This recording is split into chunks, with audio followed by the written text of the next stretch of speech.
What are y'all doing? This is another early morning installment.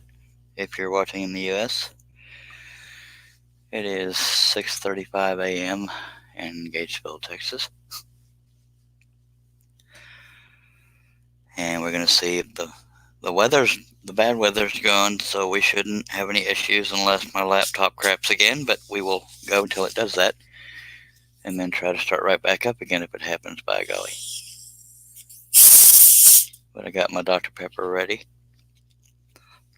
And I'm not going to talk a whole lot because we don't have a whole lot of people watching yet. But Mr. Ron Buchanan, yes, it's way too dang early, sir. But that's how I roll when I wake up. I actually been up since around 3 a.m., but I knew that would be way too early. Of course, it's 6 hours later in the UK. But it got your attention. Hello, Mr. Ron Buchanan, watching over on Facebook.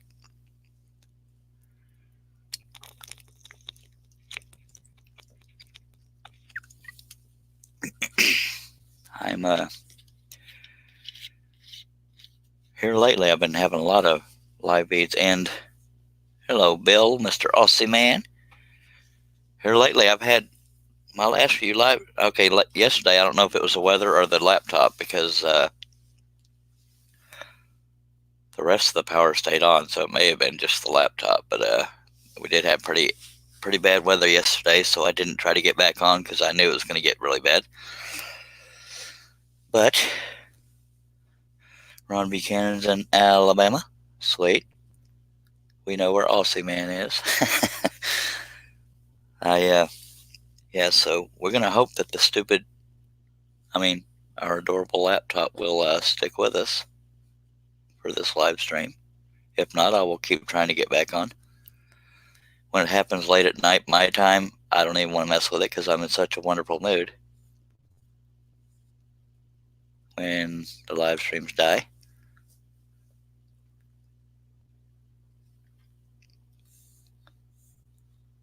And I got one last thing I need to fix. And we will get going, my friends.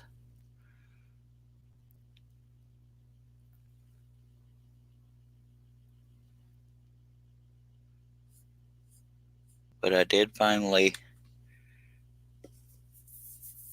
at 11:36 p.m. right there in Australia, by God, I did finally adhere the Lexan table to the scroll saw table, so it won't be moving around a lot. Only thing I got to do is figure out the little blade clamp setup. I need to figure out a secure way of using it off to the side of the table. But right now it moves around too much, so that's kind of a pain in the rear, but we'll deal with it. We are going to get scrolling here any moment. Grab your beverages if I break a blade or have trouble finding the pilot hole. People take a drink. What you're drinking is up to you. I will not try to create alcoholics.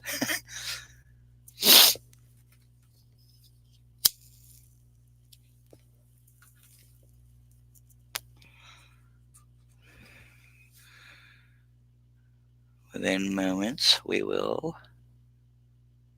go. I have to send people the link in case they are panel members controls. See?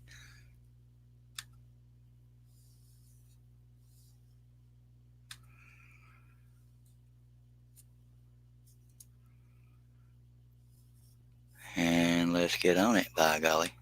Y'all might be ready. Yep, Aussie Man, you're the only one watching on YouTube, or at least the only one commenting, but we do have a total of 3 viewers. Yep, 1 on Facebook, 2 on YouTube. So 1 person's watching on YouTube and not commenting, but that's fine. They don't have to. But just letting you know, you have at least 1 person over there with you. But it's pretty darn early here in the U.S. Okay, let's get going. No more excuses. Except I have to make sure it's in the clamp right, and if it still makes that sound, we will adjust the tension because that was the first cut. We didn't want it to go smoothly, did we?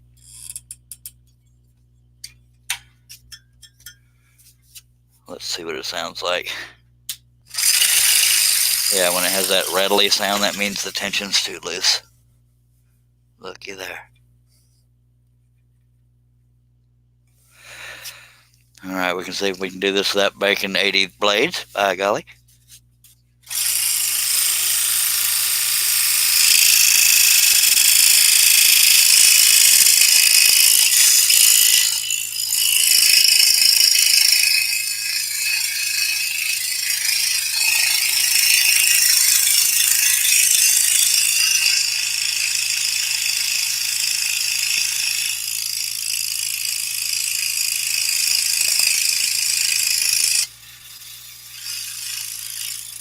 So we know we made it at least through one cut without breaking a blade. So that's a good start.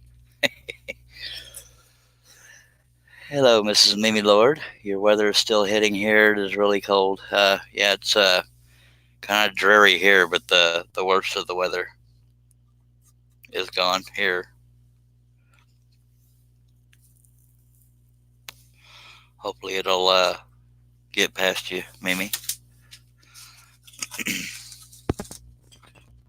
And appreciate you being here per the usual.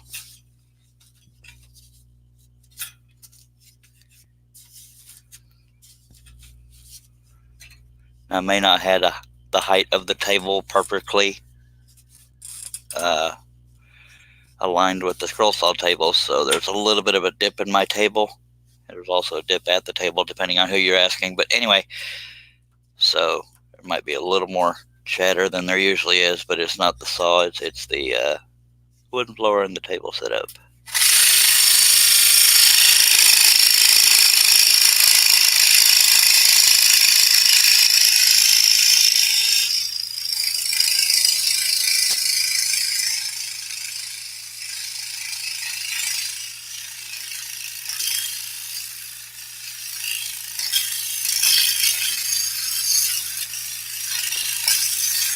So I do know if I break too many number 3 blades, I probably will move to the number 5, because that takes all the fun out of a scroll project.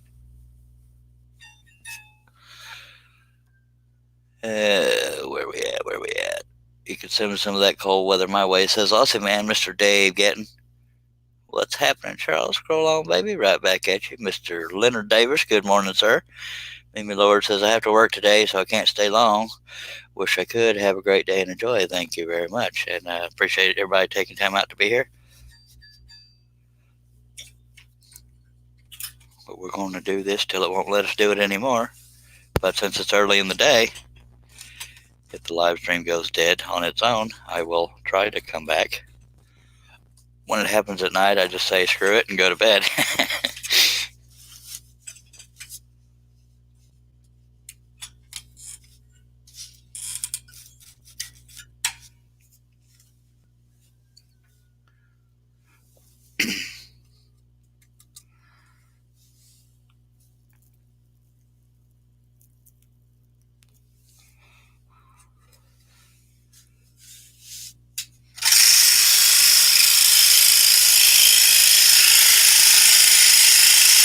There's some days I just can't get the tension perfect for number 3s or anything smaller than a number 3. That might have been why I kept breaking blades yesterday.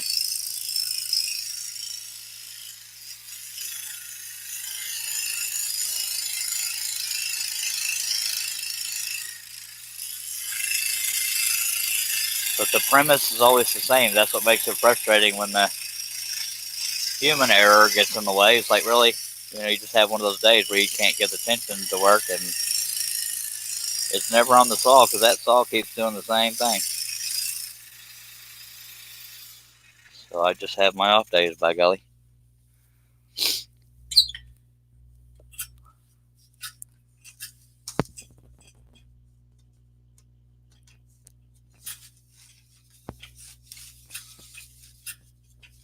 And as we get done with these forehead lines, I'll start on the hair. That way, majority of it starts to pop like these other 2 did once we took the hair out, or some of the hair.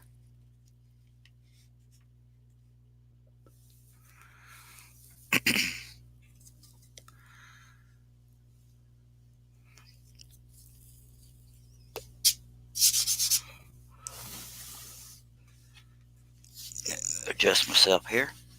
Ooh.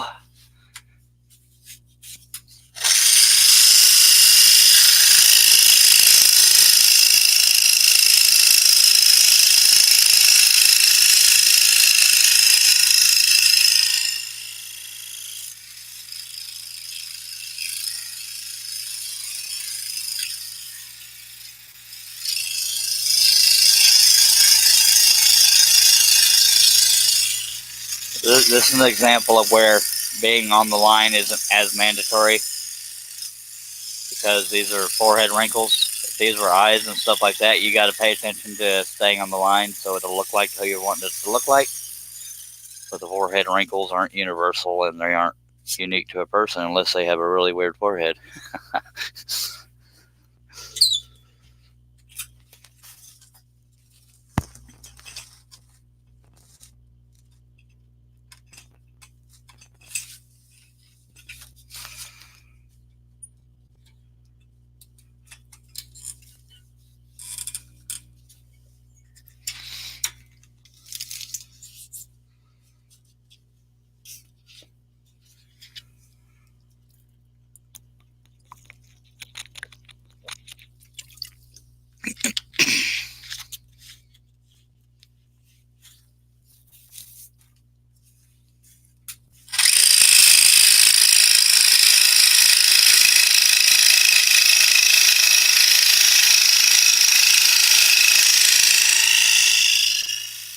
And for anybody who might be watching for the first time, whether it's live or later, this is 1/4-inch maple fly and a broken blade.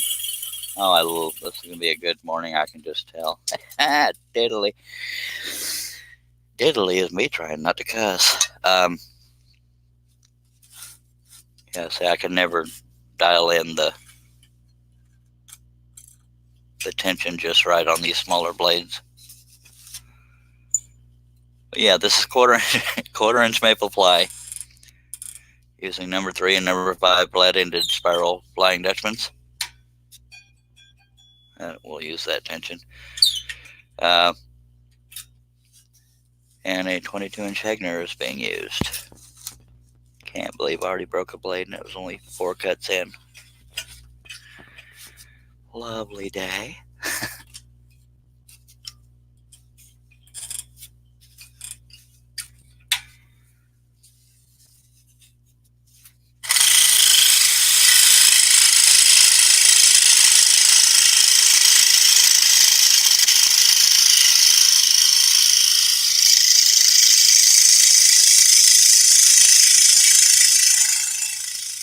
The thing with these number 3s, at least for me, the tension sounds right, but when I'm cutting, I can see a tiny bit of vibration.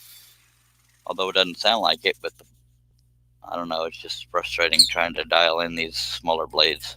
Smaller blades for me, it's probably huge for other people.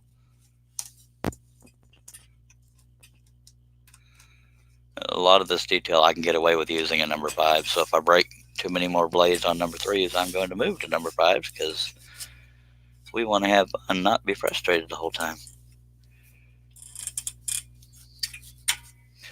And we have good morning, Mr. David Jones of Portal Woodworks. Appreciate you being here. Yes, I know it's early, but that's how we roll.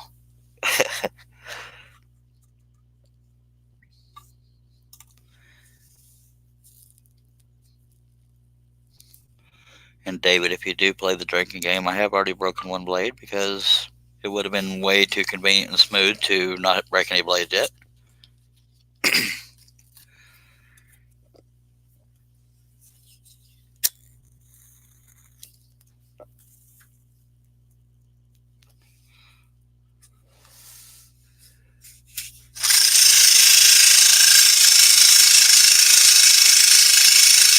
I believe it's the viewers who came up with the drinking game, but you know, it doesn't have to be alcohol.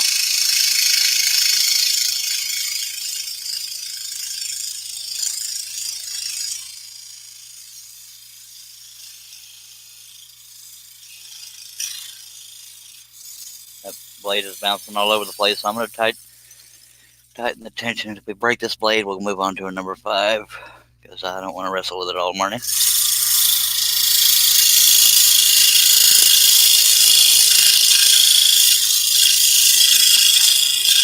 Still bouncing all over the place, but if I go any tighter, it'll probably break the blade anyway.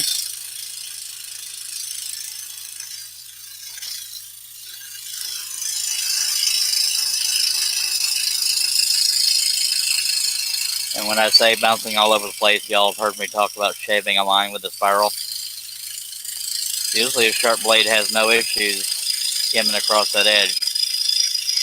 But if you're trying to get a wave out of a line and the blade is bouncing off of it instead of skimming across it, it's usually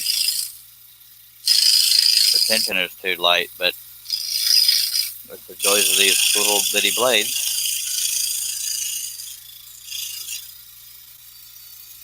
but I don't want to tighten the tension anymore unless it gets ridiculous. David Jones says, I'm headed to the auction. I don't need drinking this early. I might buy some big piece of rusty tool, by golly. We'll follow your passion, whatever the colors of it may be.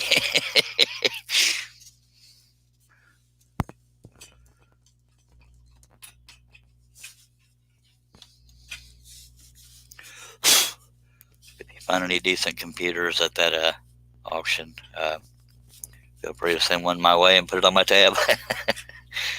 Because I've had my fill of these dang live streams ending unintentionally. The other day, man, we were using number 3s forever, and it lasted. It's like last couple days, man, I can't get these 3s to work.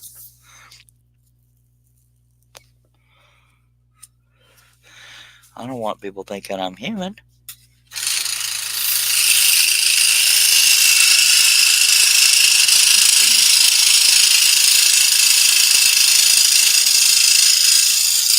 I appreciate any of y'all taking time out of your morning to watch, or whatever time of day it is. For Odyssey Man, it's 11 something at night.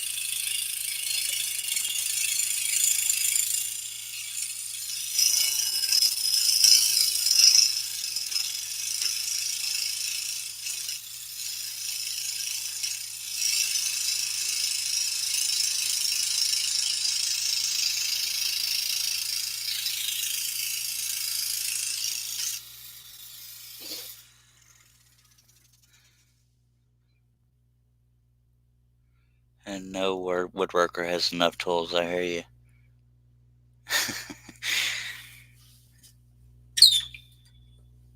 If I had to pick one thing that David Jones is addicted to, that is probably tool auctions.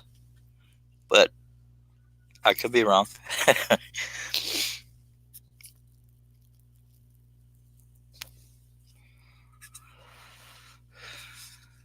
I haven't seen if we had any damage from the weather yesterday because it was too dark. But I did find the neighbor's trash can in my backyard. So luckily it wasn't emptied in my backyard. Because that's always lovely when you got to pick up a bunch of trash. But I think I heard hail, but it was too dark to see. But hopefully still have windshields in our vehicles. Okay, so apparently I am right. He is addicted to to tool auctions.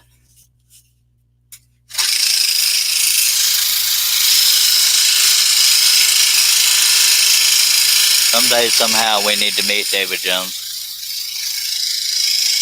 Not with you coming to whoop me or kill me or anything like that. Let's just hang out, dagnabbit.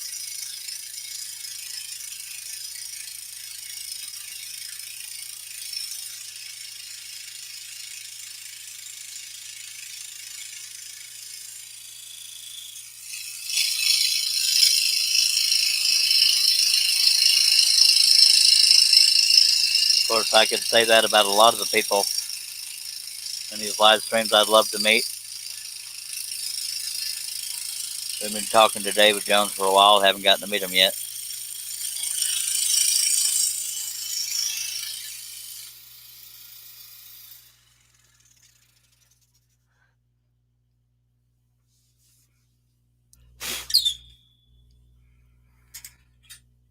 Now, David, is that an addiction to just having the tools, or do you fix them up and sell them? You don't have to answer that publicly if you don't want to. I'm just curious. Meet up halfway. Shoot, you can travel easier than I can. I believe David Jones is in Georgia. I'm in Texas. I guess halfway would be either Mississippi or Alabama. I can't remember which.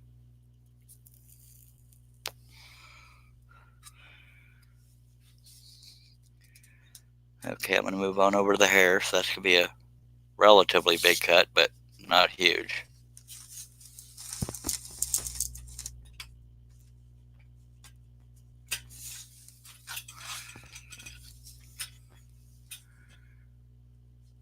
Okay, so apparently he keeps them after he buys them. Well, some people buy things to fix them up and sell them for a profit, by golly.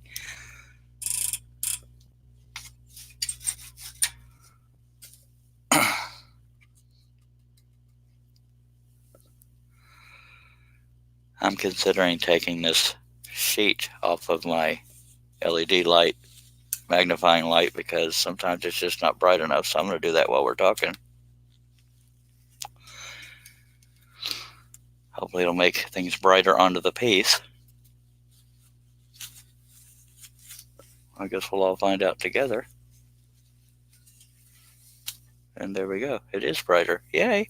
Y'all let me know if it starts trying to autofocus on that, because a lot of times when there's brighter light, the camera tries to autofocus harder and it will fluctuate the picture. But yeah, it's a little brighter for me now, much better. But I do still have a sheet on the upper light here so that it diffuses the light so it doesn't blind people.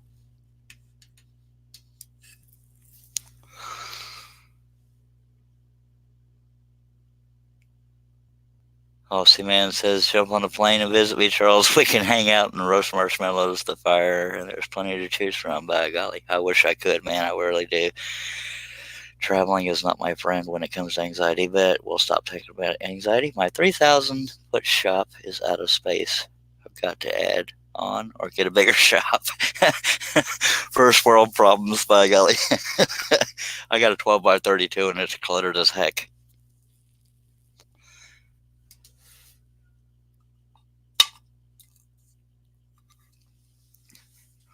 Yeah, it's much better since I took that pillowcase off of the magnifying light. It's a little brighter for me.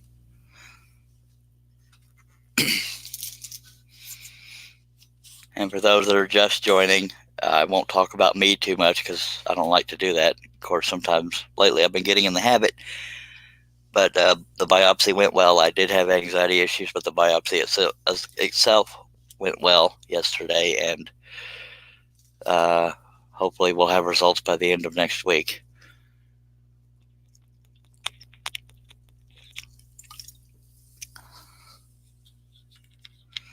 But this is not the Let's Talk Charles with Charles show, so I'm going to get back on cutting. But I will answer any questions and comments that are out there.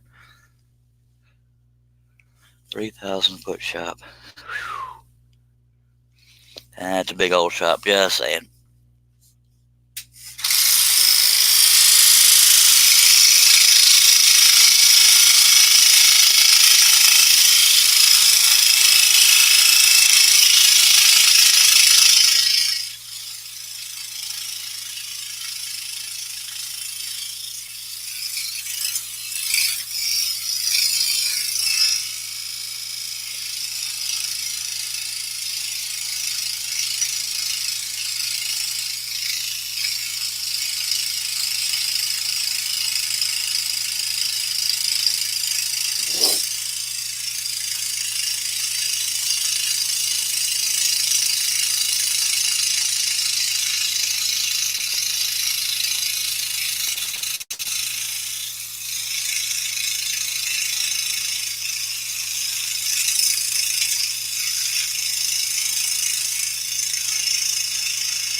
I'm one of these people, even if we need rain, I hate rain. It just makes things dreary.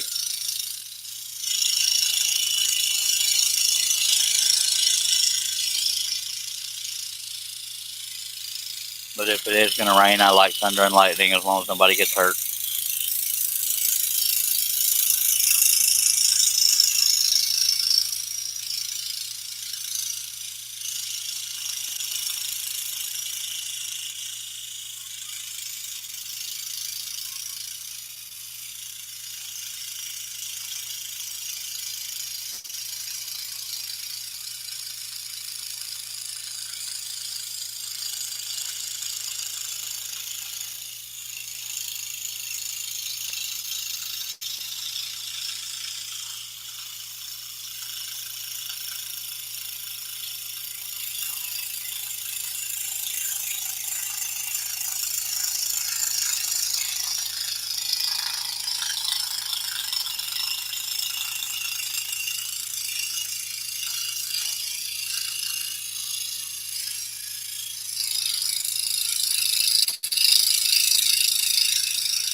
Trying to make myself cut slow, but I keep catching myself pushing the wood, and that's probably another reason I'm breaking blades.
I usually prefer to cut where I'm pushing the piece away from me on the line, but this one's such an odd shape that I am having to pull it towards me, and I tend to go through blades quicker doing it that way as well.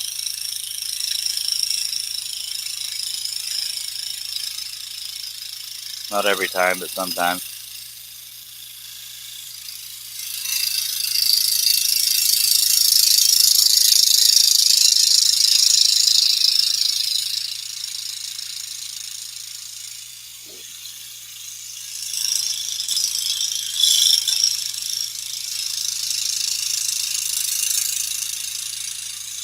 And what I want to point this out, because these live streams are never about me. It's about options of something to watch and potentially learn, but also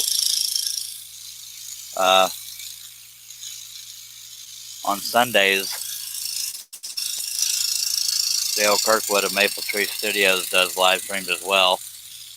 And he has a very unique way of designing and doing projects on the scroll saw. And so y'all subscribe if you like the content. Go to Maple Tree Studios here on YouTube.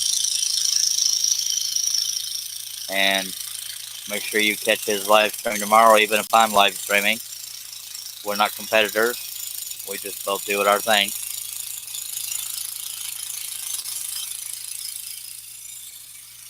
His next project will be Albert Einstein, I believe.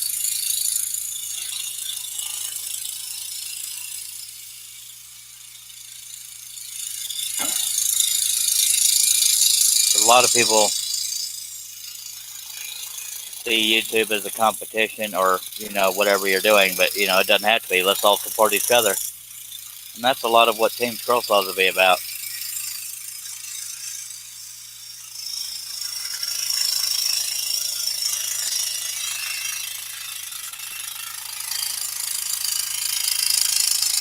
And the reason why that's chattering so much is because my hands aren't near the blade stabilizing the piece. Because I'm steering with the outside edge of this piece. But I am going to go ahead and get closer and try to steer it elsewhere. And you'll hear that chatter reduced. That's just because we're cutting a piece that's so large.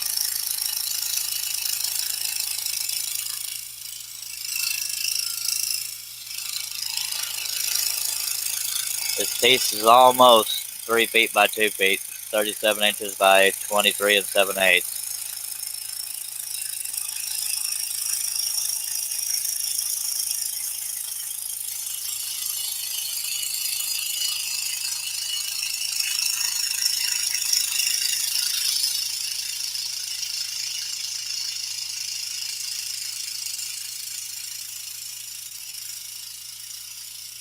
But even though we're not competitors on YouTube or in the scrolling community, I still like to support other people. So even when I'm doing live streams, if somebody else is doing one, by golly, feel free to go check that out. That is, I don't remember the exact times. I want to say it's 3 p.m. UK time on Sundays, which I think would be 9 a.m. US time, Central. And I didn't realize that was so far out of range of the camera. I should have had a better view on that, but oh well. So y'all check out Maple Tree Studios tomorrow. If you're watching in the US, it's tomorrow. I've got to catch up on some comments, by golly. That's what happens on them long cuts. I miss a bunch. Aussie Man says, if I had a mile square shop, I would still find a way to fill it. Me too. David Jones says, I need the old grocery store building that's next door. It's $35,000. Holy monkey. Bigger the shop, always the same. No space. Absolutely. So I know I'm not the only one there. Chad Benton has joined us. Hello, Chad. And Aussie Man is asking, how do I print my large patterns? There are a lot of free ways to do it, but I use a website called rapidresizer.com. It's a subscription-based thing. Now, I don't think it's subscription-based for everything, but it has unlimited resizing, and I'm always using it, so that's why I got it. And it's very, very cheap, in my opinion, cost-wise. There's different levels of memberships,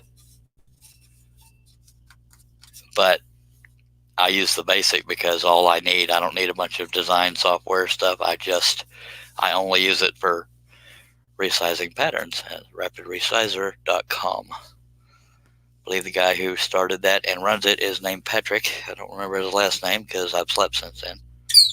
Whoops, I got one more cut to do on there. We have a little line going off the top. right here. Well, of course, it's right out of view because I'm pointing at it. There's a line that goes up here. It starts part of the, I'm still covering it because of the upper arm. But anyway, it's part of the mountains on the Mount Rushmore there. So I need to cut that, and then we'll get back to the rest of it.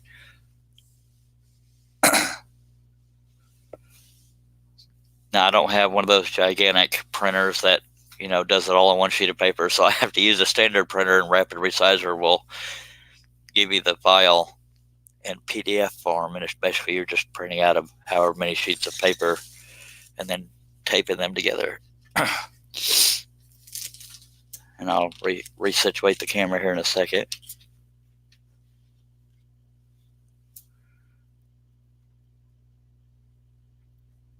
No, I do not have a big printer. I have a standard everyday normal printer, but it just prints it out in multiple sheets of paper, and you have to tape them together.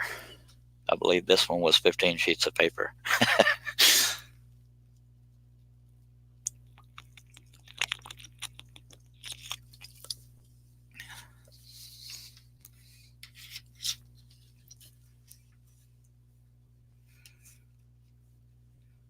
Well, you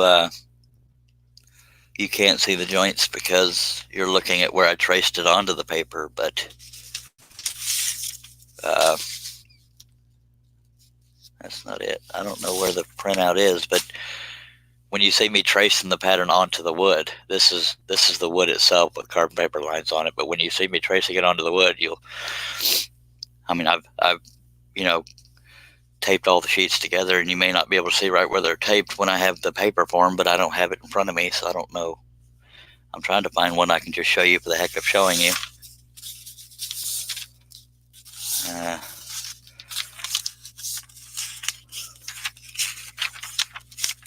I can't. Oh, okay. I'll just use this old pattern. I believe this is Ezekiel Elliott, the football player we did. But if you look close, you can see tape lines where I've taped the sheets together. Hopefully that helped. I can't find the one we're working on because that would be too organized. Okay, David Jones, Portal Woodworks says, okay, guys, I've got to go. Have a good day and night. Right on YouTube, Mr. David Jones of Portal Woodworks. Appreciate it. Get me a surprise, David. Surprise, I didn't get you anything. That's funny right there. Okay, appreciate you dropping by, David. Okay, so we're going to do that one line coming off the mountain there. It is a single line. It is rock, and that will be the case on a lot of the Mount Rushmore portion of this piece, is that it's rock, so it doesn't have to be perfectly done lines, because it's on a jagged surface. Like if I go a little off this line, I keep pointing at it and y'all can't see it because it's hidden by the arm of the scroll saw. But yeah, it's okay if you go off the line a little bit because it's jagged rock. Scroll on, baby. I'm still waiting for you to get one of those scroll on t-shirts, David. Just throwing that out there.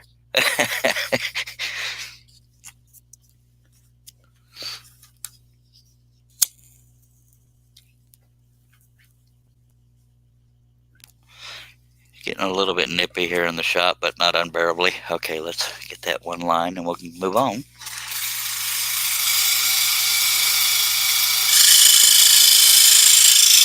Again, anywhere on this Mount Rushmore portion, it's rock, so it's okay if we don't stay on the line. But when you get to the faces of the presidents, you want it to kind of look like them, so try to stay on the line. But random lines like this one, I'm not worried about, so I am kind of rushing it. I could intentionally go way off the line if I wanted to, but there's no need to.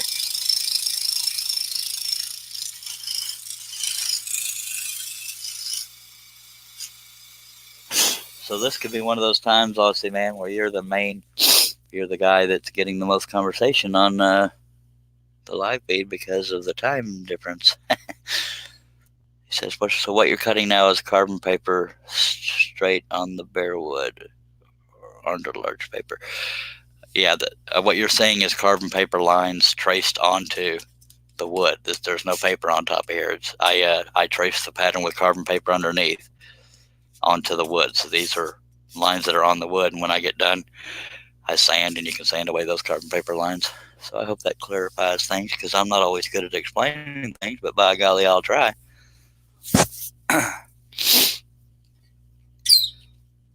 So what I'm going to do next is I'm going to do this side of the hair, and then we'll move on over to the guy on the far left, and I may have to really angle the piece to do that, because although I have a large table on here, my laptop and everything is just to the right of my table, and I might bump that if I just tried to go straight off. And this is, the guy here, Chief Joseph.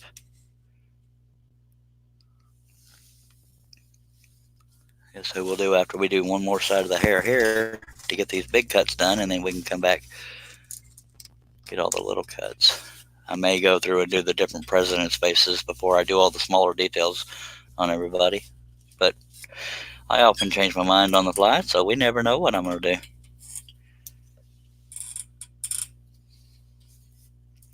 Actually, I just noticed. I'm going to go ahead and show you on the smaller printout. This is actually going to be a very long cut, because the cut I'm about to start on is this one right here. But if you'll look, it's connected to Chief Joseph's hair. There's a little bridge there, so this will be kind of a pretty large cutout we're about to do. So that'll segue right into Chief Joseph, by golly. But I'm really going to have to watch where the right edge of my piece is, because, bear with me here while I work this is the other edge of the piece, and the laptop is right there. So I have to angle this piece off that direction in order to not hit anything over here. So that's the battle we're going to run into. This is what happens when you choose to cut pieces the size of a billboard like I do.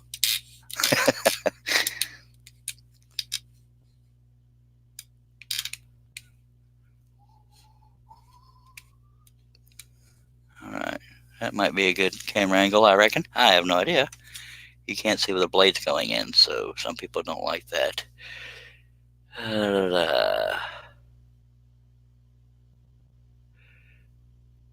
I do this tracing onto the wood method because when I first started, spiral blades would always pull up the paper that was adhered to the wood, and that got frustrating. And even if there's better ways now, I got so used to doing it that way, it's just kind of therapeutic for me to sit there and listen to music or whatever while I'm tracing this stuff onto the wood. Now, I know that y'all might like the camera angle and everything, but a lot of people don't like it when you can't see the blade cutting the actual piece because it's hidden by this area here. So I am going to redo the camera a little bit. And you still can't see it. You can barely see it. We may just have to suffer through it together, I guess. But I'm going to do it just like that and just go with it, by golly. But I really got to be mindful of where the right edge of this piece is, so I may start out on an angle.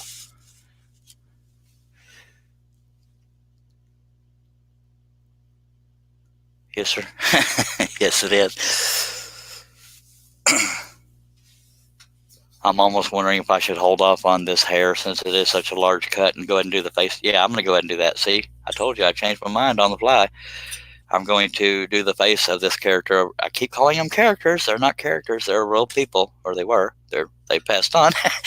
I'm going to go ahead and do the face of Chief Joseph, and then we'll do that long haircut at some point. And so, yeah, I'm very decisive. I know. And we want to find the pilot hole, of course.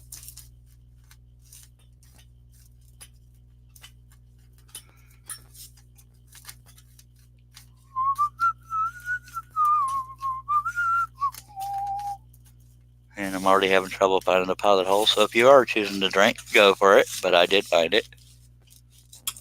One problem I am going to run into also is that on the back right corner of my little add-on table here, there's a screw head sticking out that I couldn't get to go all the way down, and I didn't grind it off because it was on top of Lexan. Every now and then the piece I'm working on will get caught up on that screw head, and I'm hoping that doesn't happen on important parts of this. So that's a battle we could be fighting. We being me, but you're watching, so you're fighting it with me. I think you can see the scroll saw blade now, just barely, but there's that. I'm wondering if I should force myself to move the piece. I can't move the table and scroll saw because they're attached to each other, and it'd probably come detached if I tried to move it. Yeah, between this live stream and the next, I'll probably have to move some stuff to do this at a more comfortable angle. But I often say things I need to do and never get around to doing them, so we'll just do things the hard way. And let me move a couple things out of the way here because I can already see a bunch of stuff getting bumped. So if we hear loud noises, it means stuff is falling off. Hopefully not me. Okay, here we go.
Trying to find a comfortable spot for my hands because of the awkwardness of this angle for me.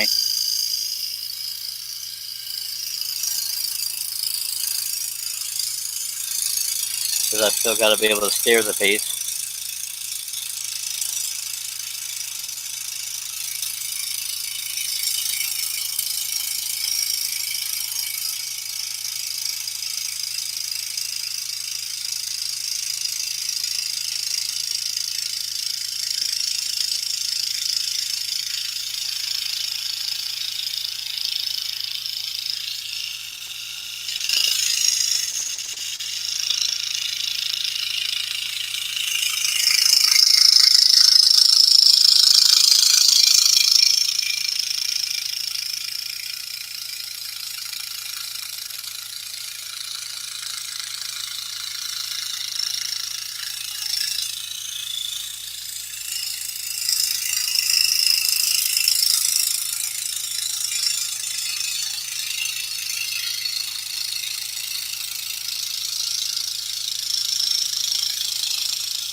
And there's one eye.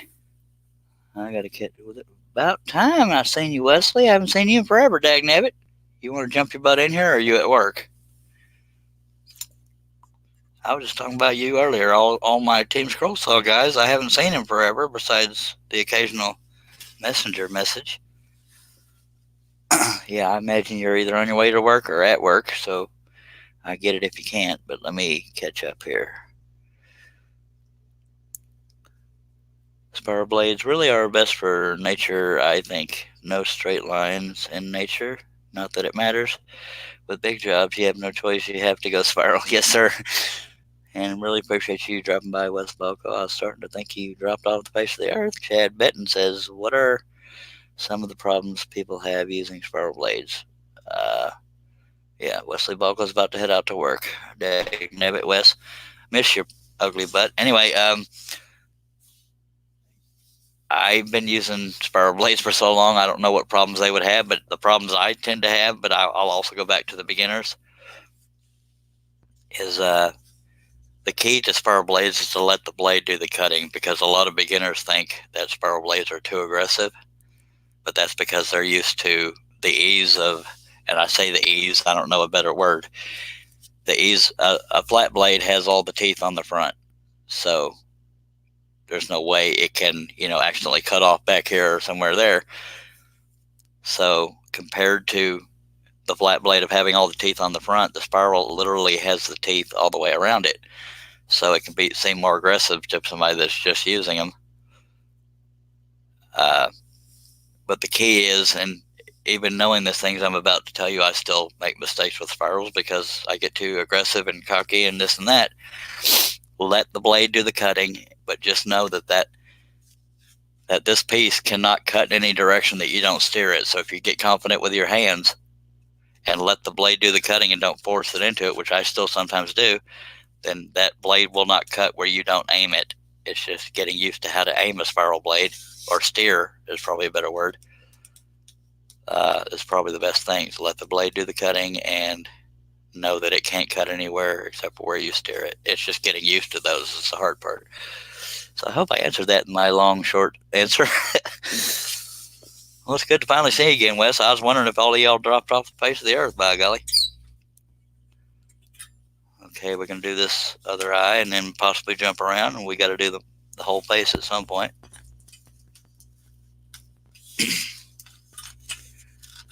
Yeah, I'm already bumping stuff off to the side, so this is going to be a bit of a booger.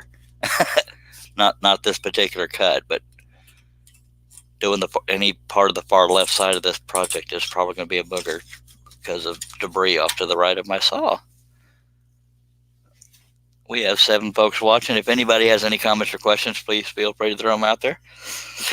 If they're family friendly, I will address them and answer them if I know the answer. If not, I'll say I have no clue. All right, we're going to stretch our back a little bit. And Wesley Balco says he just got caught in a busy spell. Yeah, that happens.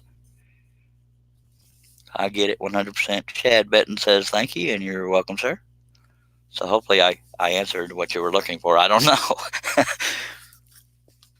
But believe it or not, the best people to ask what troubles they have with spiral blades would be beginners, because only they can tell you what troubles they have. But that was my guess on them.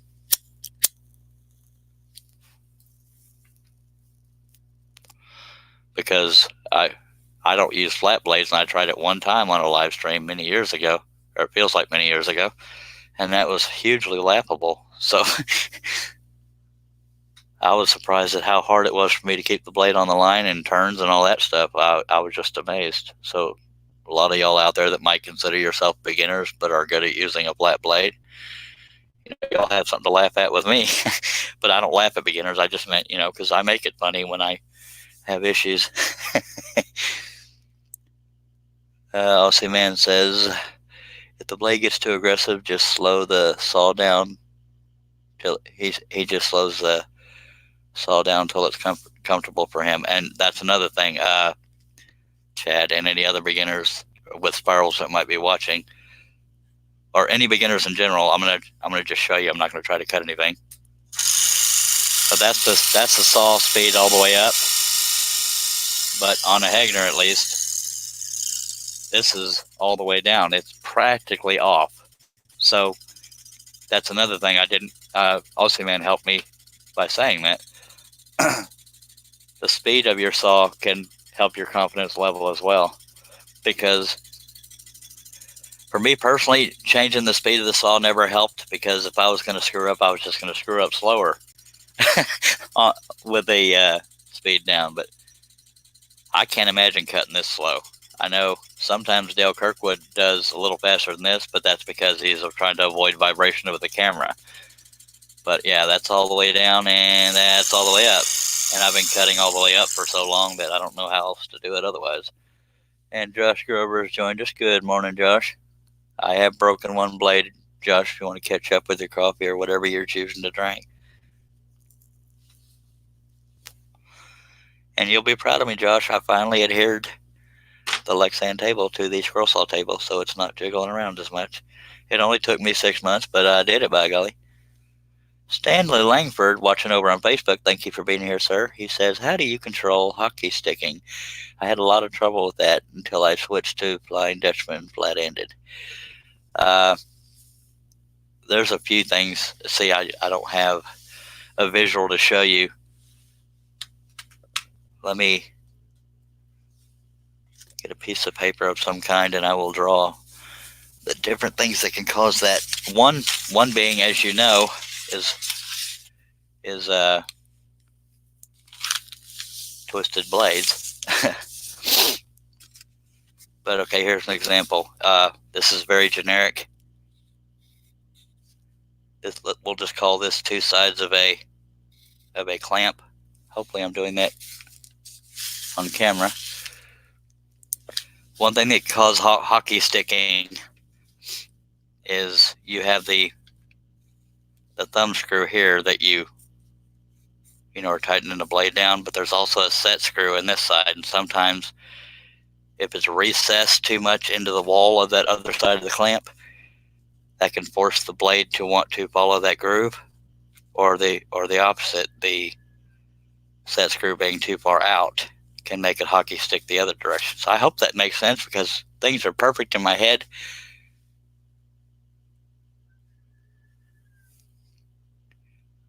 Oh, I might still cut the auxiliary table, Josh, because sometimes I cut too fast. If that didn't make sense, Stanley, let me know, and I'll try to explain it better, or if nothing else, draw it bigger. But yeah, the set screw. Some people use Loctite for the set screw, but also sometimes the set screws or the thumb screw can get a little groove in the end of them, and people will pull those out and run it lightly across sandpaper to flatten the ends of that thumb screw as well as the set screw, and it'll start from scratch, so to speak. But sometimes what causes that hockey sticking is that set screw that the thumb screw is pressing up against is either recessed too far or pushed out too far, or those grooves I was talking about. But I really hope that explained it for you.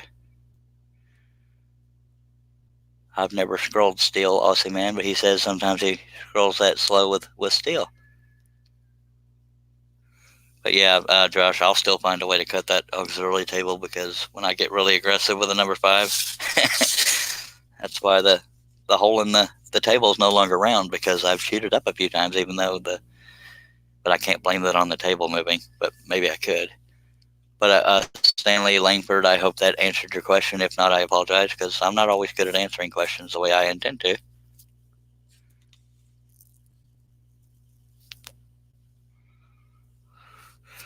And good morning, Josh. I started, an hour ago? Once I wake up, by golly, I got to get going soon thereafter. A lot of times I have to make myself wait, because I know the viewership will be kind of low, because at least the majority of the viewers tend to be in the U.S., but Aussie Man is in Australia, and we get some UK viewers every now and then, which are 6 hours ahead. Stanley Langford says, yes, I got you. So how do you adjust the set screw? The set screw is usually done with an Allen wrench.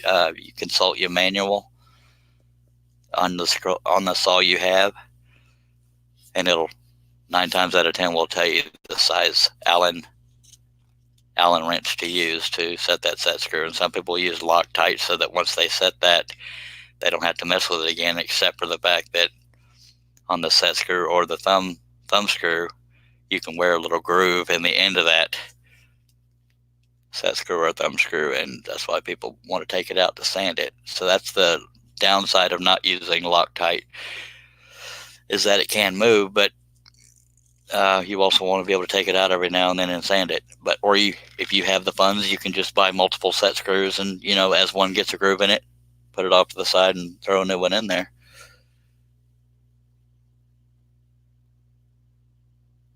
That's a very good question. I haven't addressed that before. Stanley Langford says, if I buy or download a pattern from your site, is it okay to sell the patterns, the pieces I cut? Yes, sir. Absolutely. That's pretty much the purpose of why I make them. The only thing I would ask is that somebody doesn't have this machine, that's pumping out hundreds and thousands of projects done for my designs, what I call mass producing.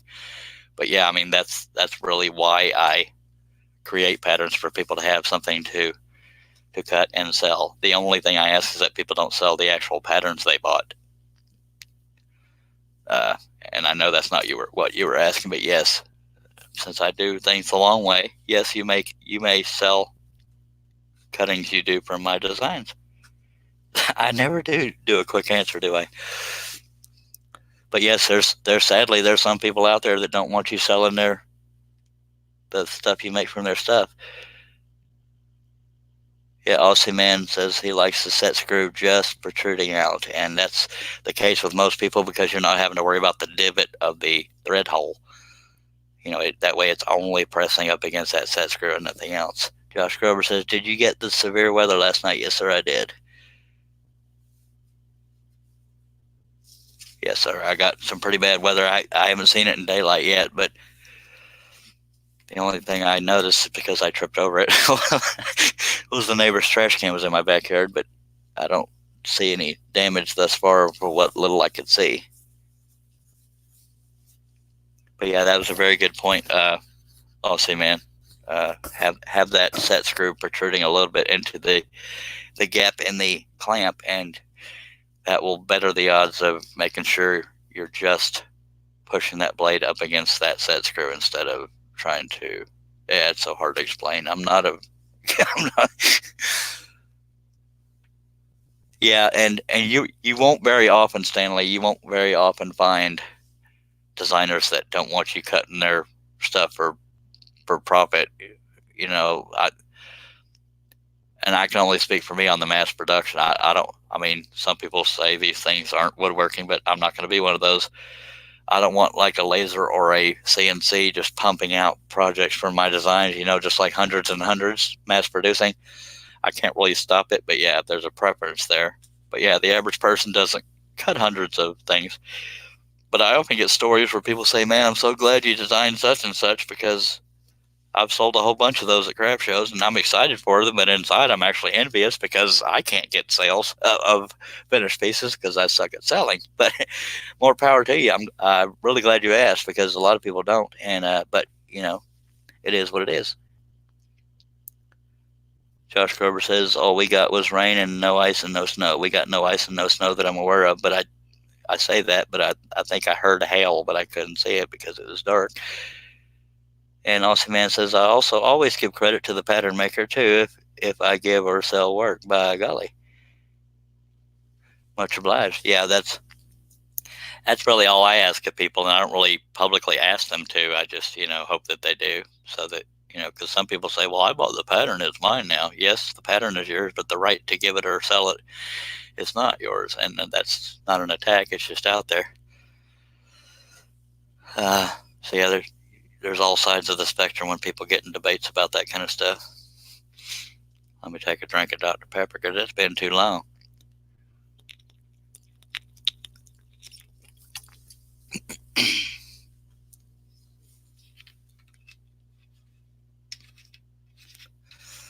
Yeah, I don't know where all that weather was headed, but it was in Texas before, and Josh being in Illinois, it means it was probably headed northeast.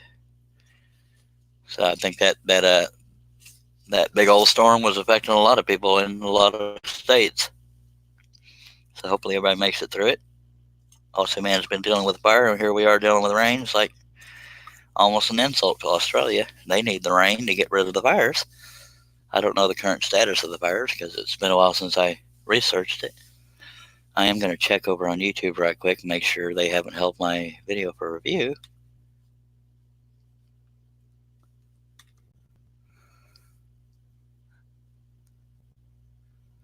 Nope, still there. Maybe YouTube finally figured out that I'm not doing non-advertiser friendly live streams. Oh look, I lost a subscriber during the feed too. Oh well. Pattern making is the hard part. Cutting is easy. Anyone can do it.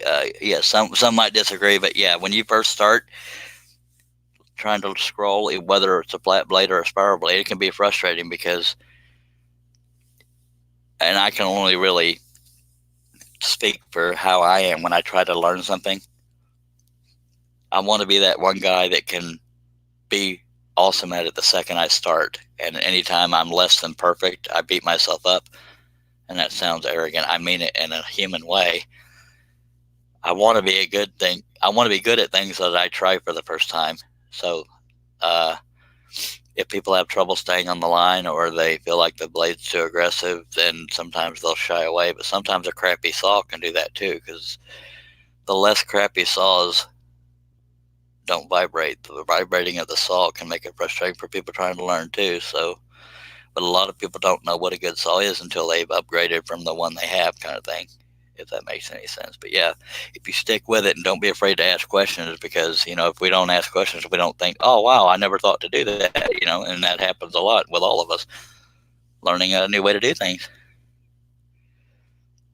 But I've always told people, once you learn how to use the blade type you're using, and once you get good at even getting close to staying on the line, then the rest of it, in my opinion, is just patience. It's not talent, it's patience. Well, I guess you could call it talent, but that patience is what matters, because if you're going to work on a gigantic piece like this with 645 cuts, that's patience once you learn how to stay on the line. But it is harder to stay on the line when you're doing a larger piece, depending on your comfort level. I found that out pretty quick. And Aussie Man says it's the same. They'll be burning for months. I guess what I was asking is hoping that they have the parts that are affecting human lives and stuff like that contained, or at least close to contained. That's sort of what I was saying. But yeah, I've read that they plan on those fires burning for months, but hopefully the loss of life is being reduced as they go. But Lord knows they're trying. But y'all make sure y'all research charities out there that are giving to help for the fires in Australia.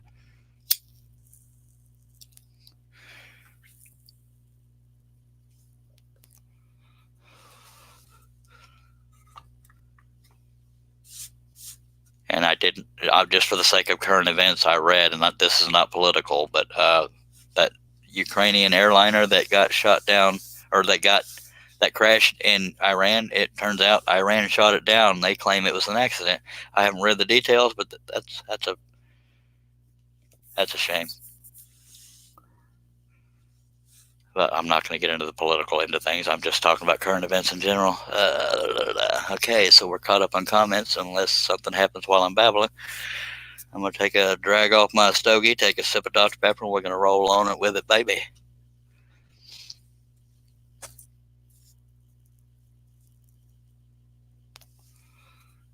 Yeah, some animals are actually facing extinction because of the extent of the fires in Australia, and that's sad.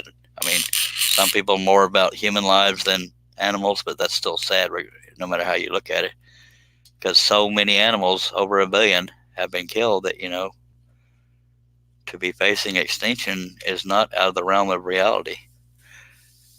Scroll on, baby. And Aussie Man says, be careful too. There's some scammers taking money that's meant for fire victims. Agreed. Steve Good wrote on his blog, because my days and nights are run together. I don't know what day it was, but go to scrollsawworkshop.blogspot.com. He mentioned two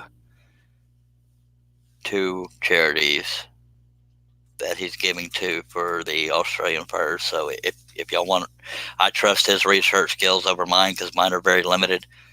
But go to scrollsawworkshop.blogspot.com, and then within the last couple of days, he named a couple charities that he's donating to for Australia. So they're probably legit charities. You might only be able to give $1, but if 1 million people gave $1, that's $1 million. So try to look at it that way. You know, every little bit helps everybody. All right, let's get back on it.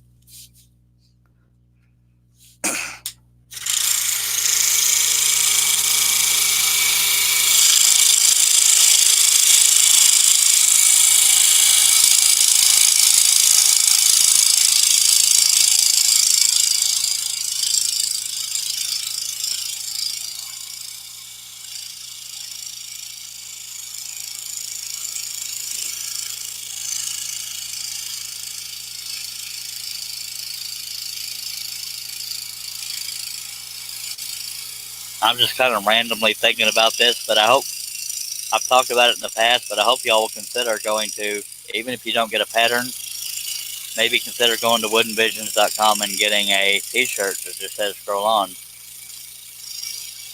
Every little bit helps, and it gets, it's a conversation starter for people wondering what the heck that shirt means. There's a version with my wood grain logo of me pointing saying Scroll On, but there's also just a text version.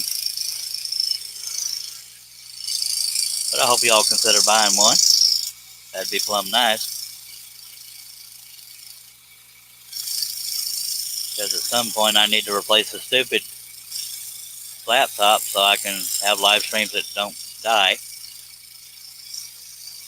That's not a sympathy, Floyd, just explaining, but yeah, there's that.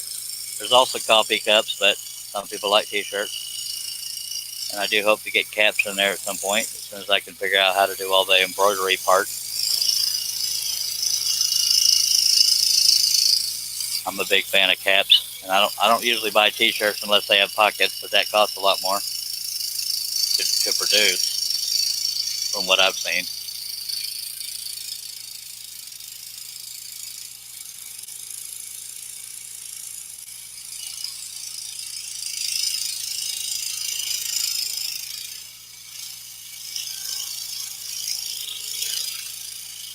But I want to see a big old mass rush of everybody saying, oh, I'm going to go get me a Scroll On t-shirt from woodenvisions.com. Y'all let me dream. Just work with me here.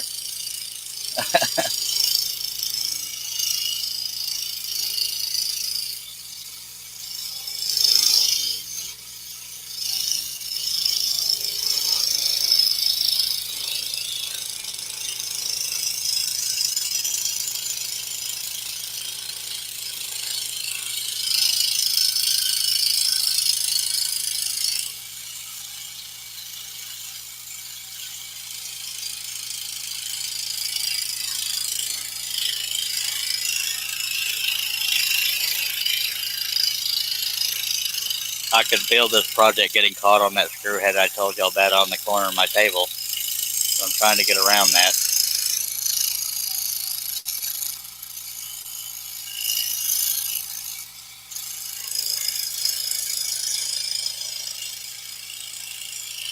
So someday I'll just sacrifice the corners of the table and grind that down.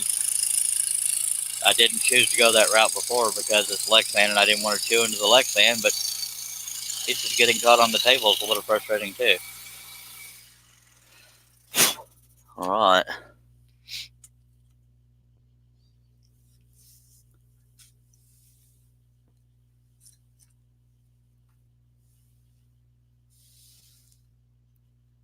And Josh Grover says, did you reload your blades last night? Yes, sir, I did. Yes, sir, I did. I actually did something I said I was going to do the same day I said I was going to do it. Can you believe that? It's actually kind of funny, too, because I'm not a MacGyver, and if some of y'all might be too young to know what the heck MacGyver... Well, there goes one clamp, so we're going to have to redo that. But I'm going to show y'all, this is how generically I have, okay, I'm really not having good camera skills here. I have the little blade clamp set up right here. I just rigged up a piece of shelf metal, but it pivots and it's all loose and crap. And this is how clean the floor of my shop is. But yeah, I need to go out and get a piece of angle, like a bracket or something, and reinstall this to where it doesn't move. And that was a pain in the butt. But yeah, I moved it off of the scroll saw table in order to do that. And now I got to go chase that clamp that fell. So y'all bear with me while you get dizzy while I'm trying to redo the, here. Lord, I'm getting dizzy too.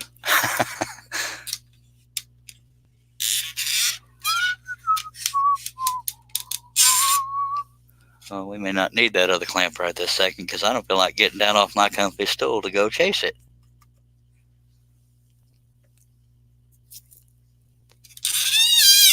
Yet.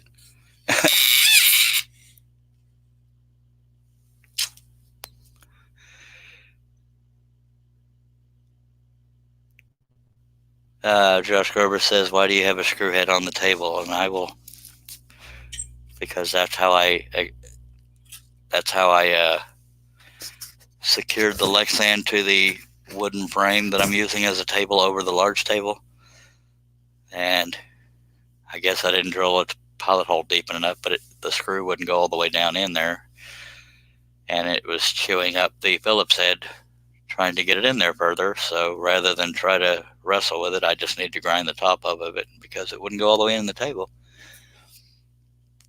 And that's really only the case in a couple spots on the corners of this table. It's mainly the back left corner over there.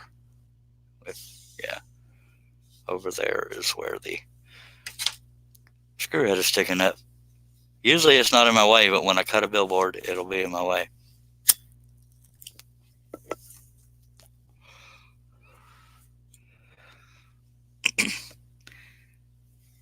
So there's that, by golly.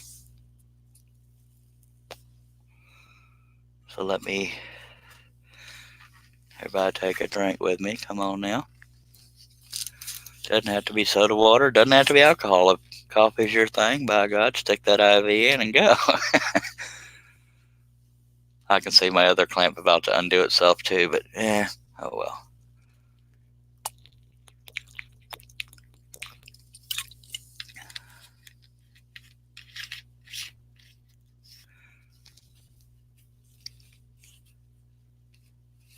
Yeah, but drilling pilot holes when you're going to use a screw does help the screws go further down, but I was in a rush and didn't do that, and that's why it came back to bite me.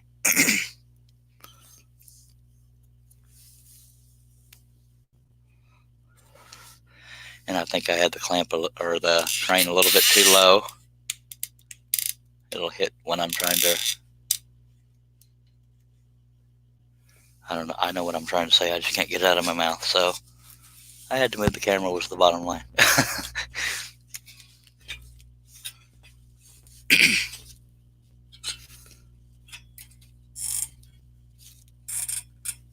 And I think I'm about to sneeze.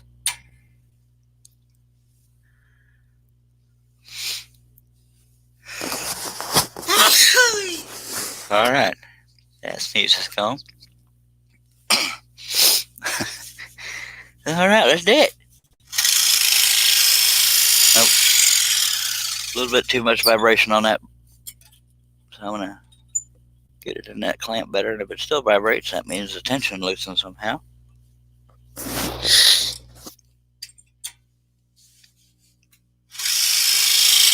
That might work. I'm afraid to adjust the tension because I don't want to break the dang blade.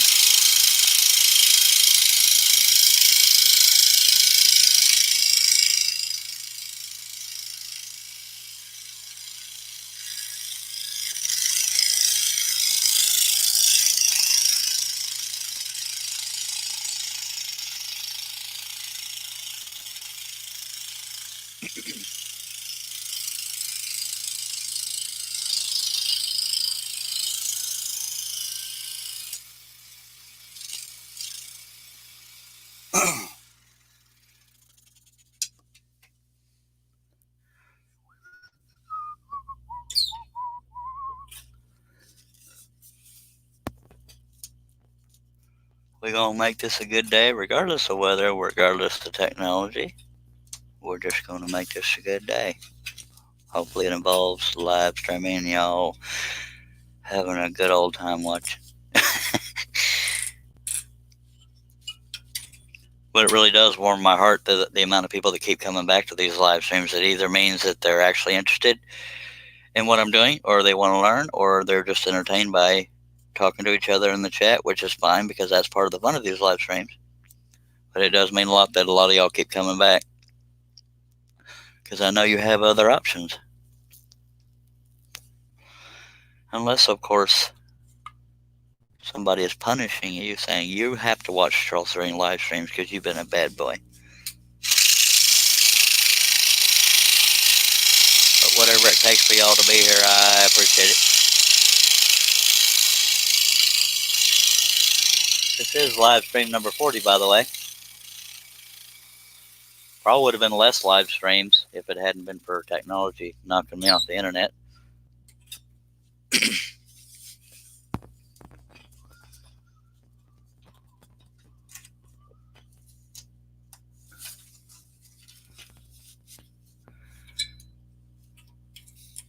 But if you would have told me on December 11th of 2019 that I would be up to 40 live streams, I wouldn't have believed you. But by golly, we're having a ball here.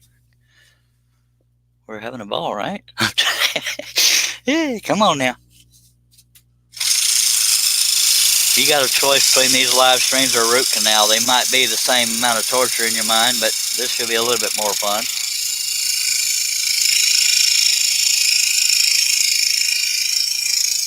I hope for at least 2 people that I rank above a root canal.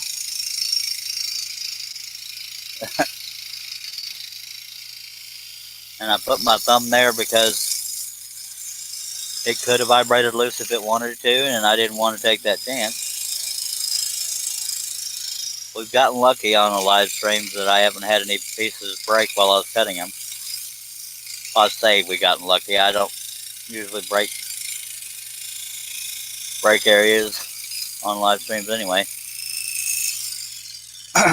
Yet. But we can hope. I'm going to do the same way of holding my thumb on this lower eyelid here, or puppy area. I don't know what you call it. Because it is somewhat of a potentially brittle area if I let it just vibrate freely.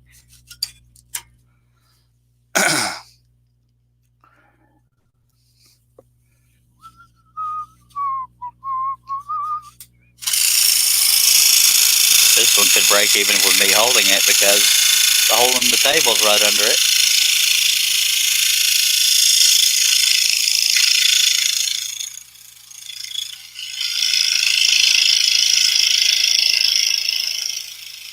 But it didn't. Yay.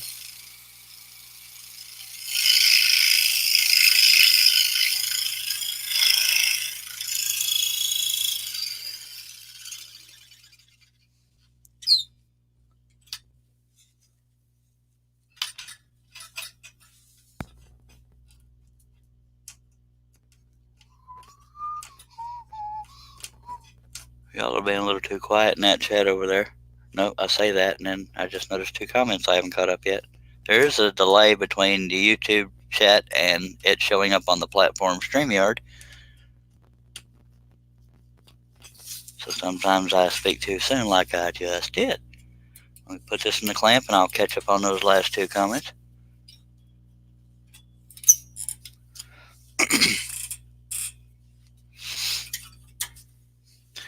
We have Aussie Man says also something nice to do during breakfast or bedtime, depending on when you're on. For me, I hear you. Josh Gruber says, "How's your eye?" My eye is doing okay. It still looks like crap, but it's still working. I did not think I was going to be able to do a live stream yesterday because I was given the impression I'd be covered in gauze and would need somebody else to drive. And it turned out I was able to drive because they didn't cover my eye with a bunch of gauze. But then either my laptop or the weather screwed up yesterday's live stream. But another long answer to a short question. my eye is doing good. There's no pain. It's still swollen because of where they injected it with the anesthesia, but the biopsy was not to reduce the swelling. It was to determine what's causing the swelling. So I knew I was still going to have a swollen eye when I left, but that anesthesia really had it swollen. There's a little bit of blood on my eyelid, but I'm afraid to wash it too much until he put dissolving sutures on it. So he said 24 hours, but I always like to wait a little bit longer than that before I really try to clean that eyelid, because I don't want to open up my eyelid. You know what I'm saying? By golly. And thank you for asking, by the way, Josh.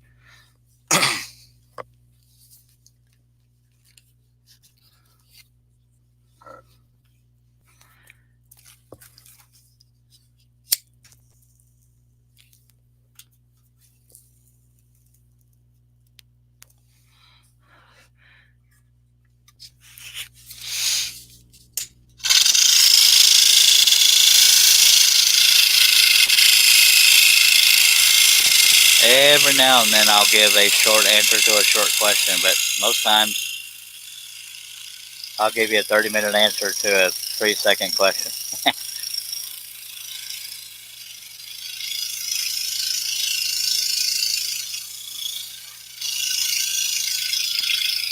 If nothing else proves we're a little dysfunctional, close family here. The fact that people are asking about my eye rather than a bunch of scrolling questions, that's kind of heartwarming, because it means people actually give a crap about old Charles there, and that just melts my little heart, I tell you what.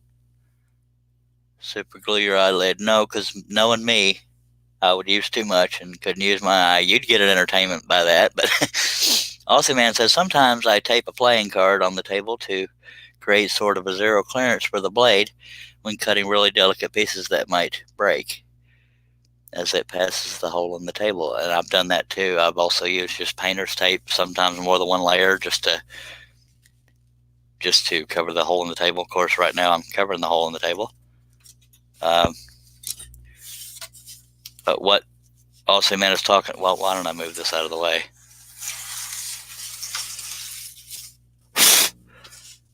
This is where some of the shelf paper has gone away from the Lexan, and you can also see in the hole in the scroll saw table. What Aussie Man is saying, for those that don't know, you can tape a playing card over the top here and just poke a hole through it with the blade. And that, like when I was working on the eyelid there, things that are small enough can vibrate and break right down into that hole. But if you have that playing card there, another good thing, which is sometimes easier to find, is a business card. Same reason, is a business card. It's just smaller. You can tape a business card over here, or you can do 1 or 2 layers of painter's tape over that hole. It's just enough to hold it. But a playing card or a business card is more sturdy and less likely to break through like painter's tape would. So there's that. Josh Gerber says he has to go. Check back later. All right, Josh. Appreciate you dropping by, sir. And Chad Benton has to go feed the horses, by golly. Them horses need their food. Appreciate y'all dropping by. Hopefully you'll come back. If not, I get it.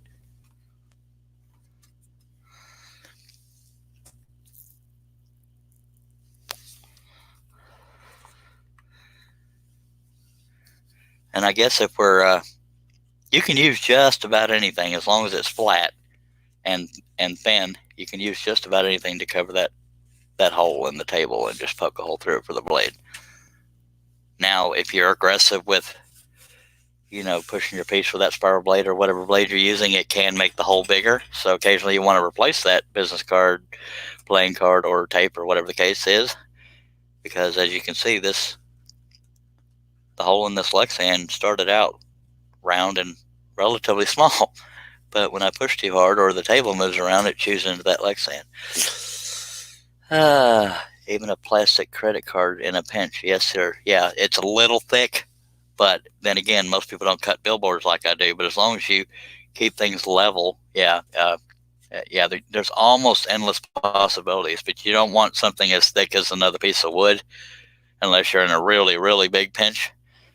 But even, it's the only piece I have nearby, even something this thin is still too thick to cover the whole width, because it would, you'd be teetering off the edge, and that would just be a pain in the pie tootie. And yeah, so there's that. So I'm glad Bill brought that up. Yeah, credit card, tiny bit thicker than a playing card or a business card, but it will work in a pinch. Even thin layer cardboard from a pack of cigarettes. I'm not I'm not encouraging smoking, but one side of that, by God, in a pinch, that'll work. You just cut off the thing and stick it over there. By God, almost endless possibilities. But if you do something paper thin, like painter's tape or actual paper, you want to probably have more than one layer of that taped over it, because that's more likely to break through.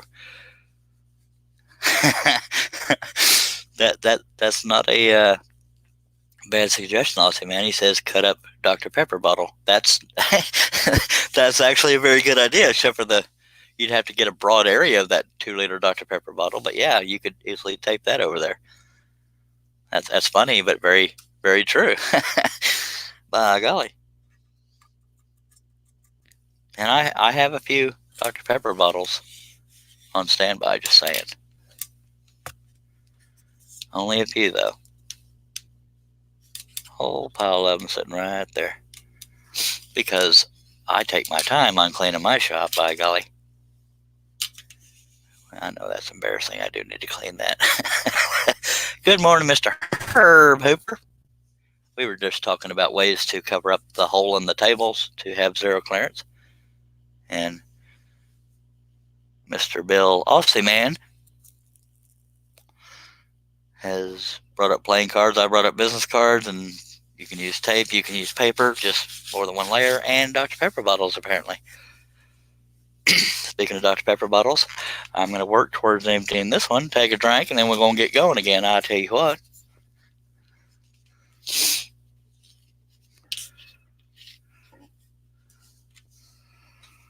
So far, technology has worked with us. The live stream has not ended yet that I'm aware of.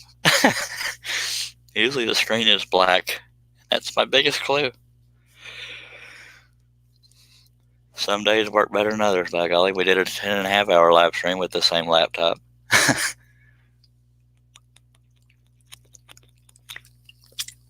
And Steve Nealon the other day was talking about getting a desktop computer, but I would still need a way to see the comments as well as hooking up the webcam to it. So I don't know. We'll figure something out someday. If this technology keeps being a problem, I may just have to stand out on the street corner with a cardboard sign saying, need a computer. I was telling my wife yesterday as we were driving, in the bigger cities, you'll see a lot of people sitting there with a cardboard sign. I don't think, even if I needed the money, my pride wouldn't let me do this. And I know I'm going off on a tangent, but I can't. My pride wouldn't let me stand on a street corner asking for money. And I've been homeless and hungry, but I just can't. It's not in me to ask for money, generally anyway.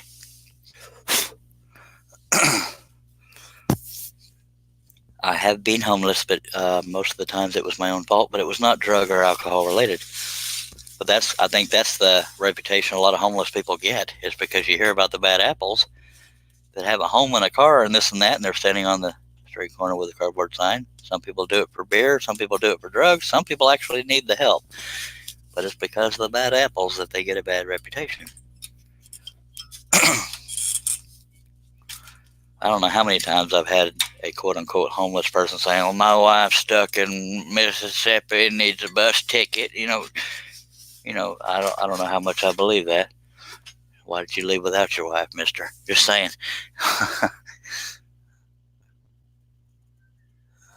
Austin Man says we work it out when you stop talking. I love you too, by God.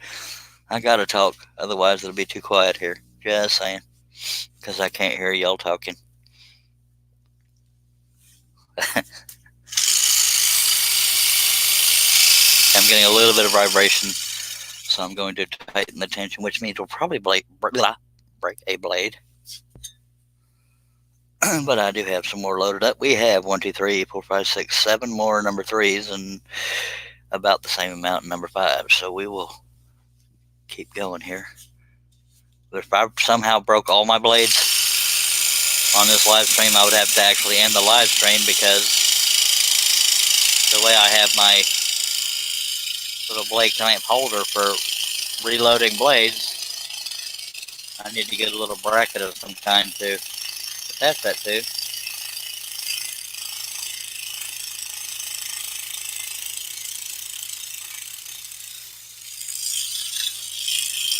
Which won't take much.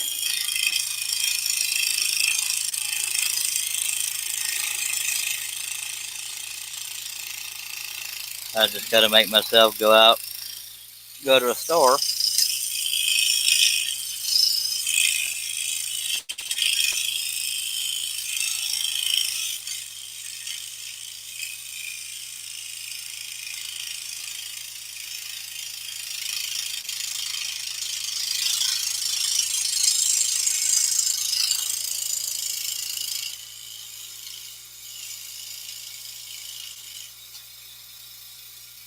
And also, man, you're acting like people are here to watch me scroll and not talk. They might be here to hear me talk. I'm kidding. I'm making fun of myself. All right, so let's get back on it. A select few are entertained by my talking, but not always. But some of my entertainment's not intentional, but people like to watch a train wreck. That's funny right there. I don't care who you are.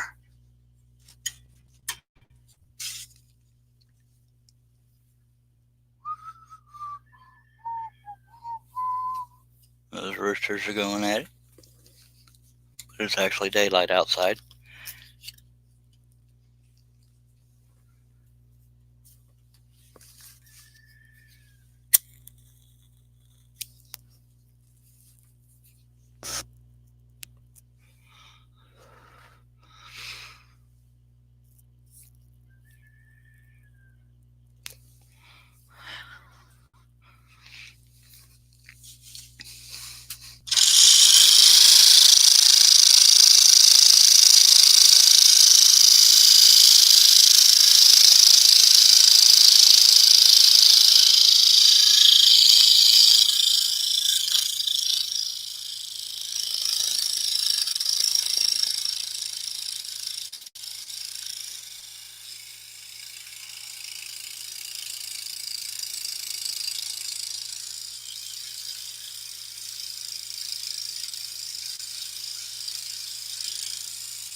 The only thing that usually interrupts the scheduling of these live streams is if I get an order for something that I haven't done on a live stream before. Sometimes I'll jump in between two live feeds of the same project and work on that. I am in talks with somebody right now for doing a custom portrait, but if people want to see that, I will do it on a live stream, or I can just do it in between live streams. Right now we're narrowing it down to finding a good photograph and then the payment process, and then we will get going on that. But may not necessarily be a live stream project, but just throwing it out there in case it is.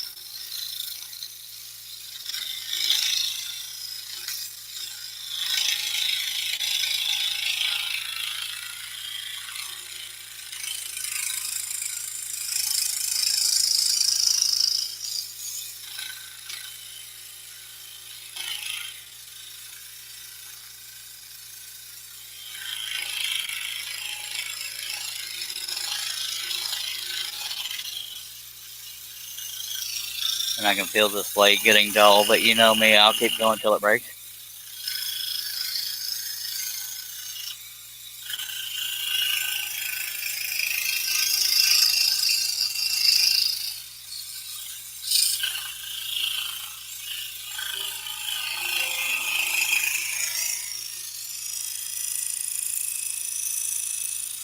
Oh, just that, Cliff. Sorry, your comment wasn't there when I started this cut. All right, y'all get to meet my twin brother if you haven't met him yet.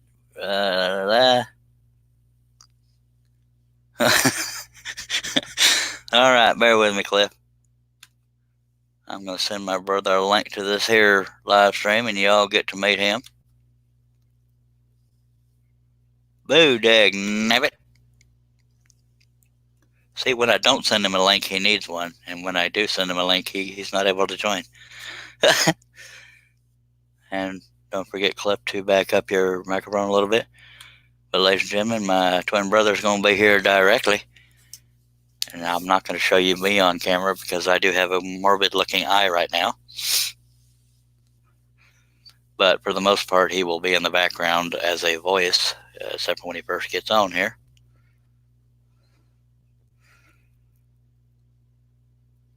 And we have 6 folks watching. We appreciate you. You're probably all going to be on, just a sec, Cliff, just a sec. We have 1 watching on Facebook, 5 on the YouTuber. And we're going to get over here to my brother there. Ladies and gentlemen, Mr. Cliff Deering, the twin brother of Charles Deering. Hello, sir. Hello. How you doing over there? I could have been on last night, but you lost power. She was singing. And when she's singing, I'm doing other stuff. What do you mean she was singing? Karaoke games and stuff. He's referring to his wife, by the way. Oh, yeah, that. No, the dog was singing karaoke. I haven't seen you in a while, Mr. Brother, sir. Hi. How you I'm is? battling a mouse, and it's making me angry. Try not to Everybody talk. says, Try not to talk too loud. well, hell. Well, throw the microphone across the room. It's about 2 feet away. Anyway, it's a Blue Yeti. Oh, go ahead. Everybody said use peanut butter. I did, and he just scurried right over it, and the peanut butter was gone. Yeah, we've had mouse traps where we use peanut butter, and the peanut butter's gone, but the mouse trap hadn't been tripped, so they're just getting better. I got glue traps off of Amazon, and it looks like it's been kicked over a little bit. I think he's just better than us. You said glue trap? Yeah. Good morning, Herb. Herb Pooper says, I see the wheel falling off this bus pretty soon. He acts like he knows us, doesn't he? Good Lord. I've been up since 5:30. I've been up since 3. You win. Yep. I slept 9 hours though. No, I just to update you, Cliff. I mean, I've already told people on the live stream. I think I told them on the live stream. I didn't have one of those. I was going to say I didn't have one of those nauseating panic attacks, but maybe I did. It wasn't. It's the worst one I've had in a while, but it was mainly just me trying to get a grip on my breathing. So that's what I meant by hyperventilating. I was just breathing real hard. And he told me it was going to be a 30-minute process. So that was part of the anxiety, was knowing I had to sit through 30 minutes of me trying to get over a panic attack. Mm-hmm. And then I didn't know he meant 30-minute process because of the paperwork, all this crap. I mean, I sat there, I'm gripping Karen's hand as hard as I possibly can, trying to get a grip on my breathing. And I wasn't afraid of projectile vomiting or anything, but it was scary. But believe it or not, I wasn't scared of the process. I wasn't scared. There was no logic in it. How panic attacks go. Yep.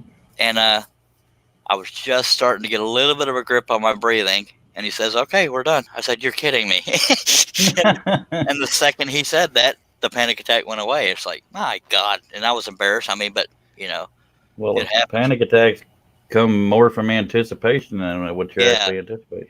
The way I like to define panic attacks to people is fearing fear itself. Yep. And making a scene. Yeah, I kept apologizing to the doctor and the nurse. The nurse wasn't in there when I first started, but I had to obviously have my eyes closed while this was happening. I'm going to scroll while we're doing this so people don't run off. But even though I know I can't control the panic attacks necessarily, I was embarrassed in hindsight because I panicked. And ahead of time when I was telling people about it, I wasn't scared of the pain of an anesthesia shot because I knew the pain was going to come and it wasn't going to be like he was cutting my face off. It was going to be a little pinprick from a needle, put the injection in there. And where did he do the injection? Well, I couldn't see him doing it, but somewhere on my eyelid or my eyebrow, somewhere in there. I'm not sure, but right after and most of yesterday, I could see more of my eyelid than I usually do, drooping into my field of view because with the anesthesia being in there, it swelled it up even more. It swelled the word, swelled it up. Sure. Yeah, it's swollified. I was gonna say it swole it up more, but that sounded kind of redneck. Yeah, swole up, oh, bigger than Dallas. Yeah, so there was that.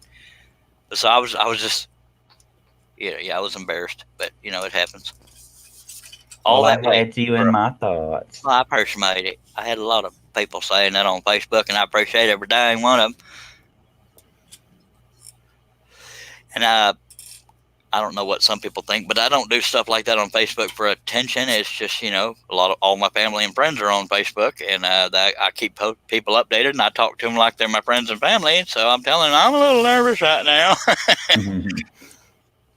And I'm having to contend with a screw head that's sticking up out of the table over here. So that's why I'm trying to find a happy angle here so we don't have a happy accident. Well, I got the mirror hangers for hanging your artwork all over the house, but I am going to have to pre-drill the holes because it's in the wood and not sheetrock, and I'm dreading the heck out of it. Why? Because I have to make sure everyone is level, and ain't got nobody but me doing it. Do you have a torpedo level? I don't know if you're familiar with the term torpedo level. It's one of those short levels. I have one. I just don't know where it's at. We haven't completely finished unpacking because we don't have places to put everything in. Well, since the fire, we haven't finished unpacking, but my shop is upside down. That's why I couldn't tell you right where my torpedo level is. I got to know where my monster level is. I mean, it's 3/4 of what. It's fun. It's more helpful having somebody there. But yeah, once you do that first one, you just work a level off of there. I always do the bottom mirror hangers first because then you can cradle the piece in there while you're doing the rest of it. By golly, it's just having to pre-drill and then switch out the bit and get a screwdriver bit. It's been a while since I've had somebody on the panel with me. It's kind of refreshing to actually hear a voice in my ear. Go ahead. So you'll be coming over to help after you get done with the string? I think not, sir. My truck is on fumes and it's crappy weather, and I've been neglecting these live streams. At least technology knocking me off otherwise. But yesterday it was the weather or the technology. I don't know. If you lived a few minutes away, yeah, I'd be there, by God. Mm-hmm. But you don't.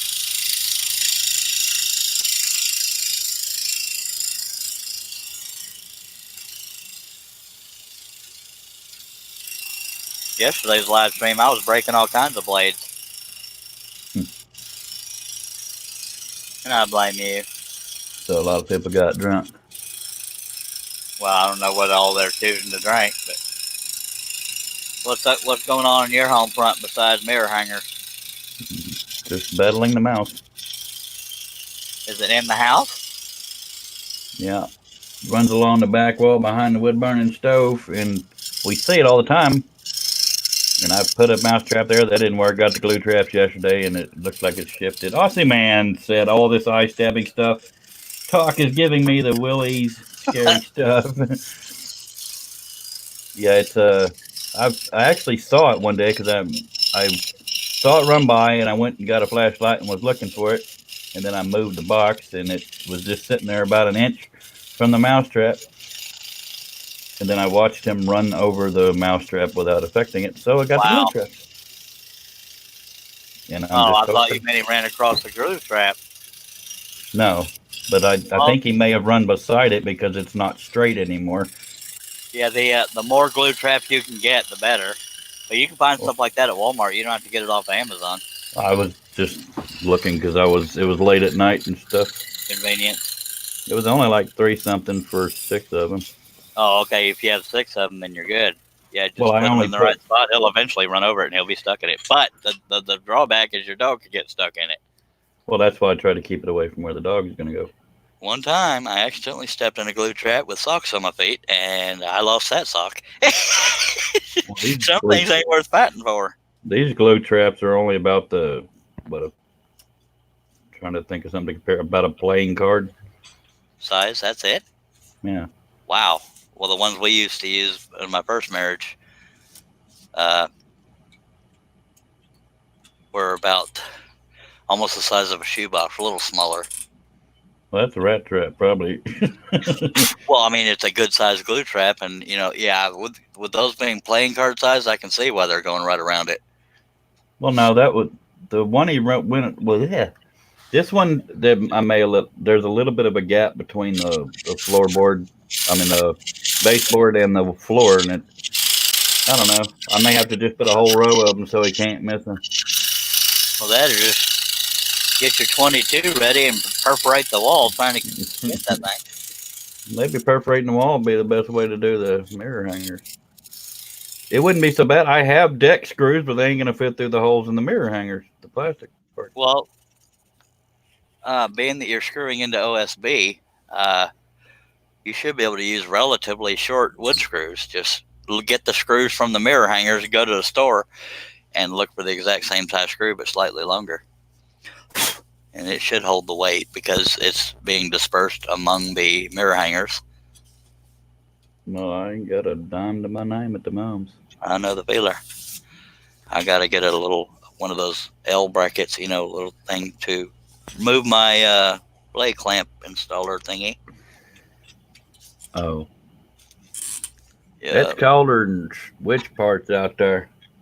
yeah, it's a little nippy here when I came outside. It says 36, feels like 25. It even said snow shower, but there ain't no snow. I heard a comedian the other day. I think it was Lewis Black. He was talking about why do they always say that it's 36 degrees out there, wind chill of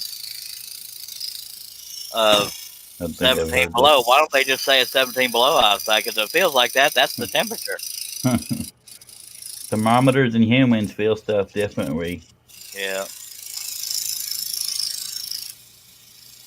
So they might as well just say the worst of the two. If it feels like one, that's the one everybody wants to know. Okay.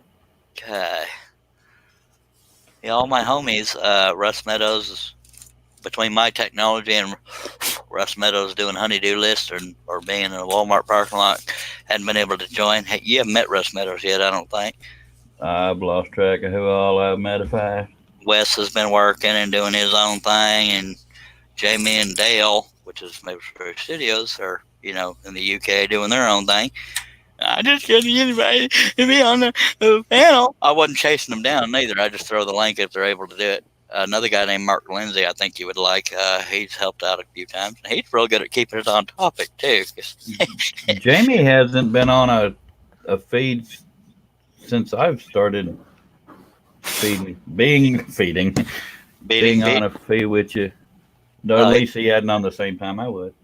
Yeah, it's been a while since he was able to do one. I know he was dealing with shoulder pain and some other stuff, but I don't know. Maybe they started a rumor about me, and I don't know about it. Herb Hooper said there's a little bit of snow flurry here, but it's not going to stick. Austin Man said get the rifle and the rat shot and a spatula and some filler and have that mongrel mouth. Spatula. How about that? Spatula. No, I'd be perforating the wall if my wife wasn't going to poop herself. I don't know why you perforate the wall though, because you have OSB walls, so you can anywhere you screw in, it's going to hold. No, we're talking about the mouse. Oh yeah. I'm sorry, I had two different thoughts going on in my head. I am covering up the blade hole, ain't I? My God. Problem is when I go to, I'm going to have to do this further back because when I go to lift the piece up to fit into another pilot hole, it is going to hit the camera crane there. By is God. this a webcam you're broadcasting through? Yes.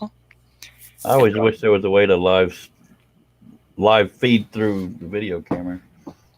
Yeah, it would be nice because I could zoom in and out as I needed to. This one, I just got to move the crane around. You've seen the crane, but wow.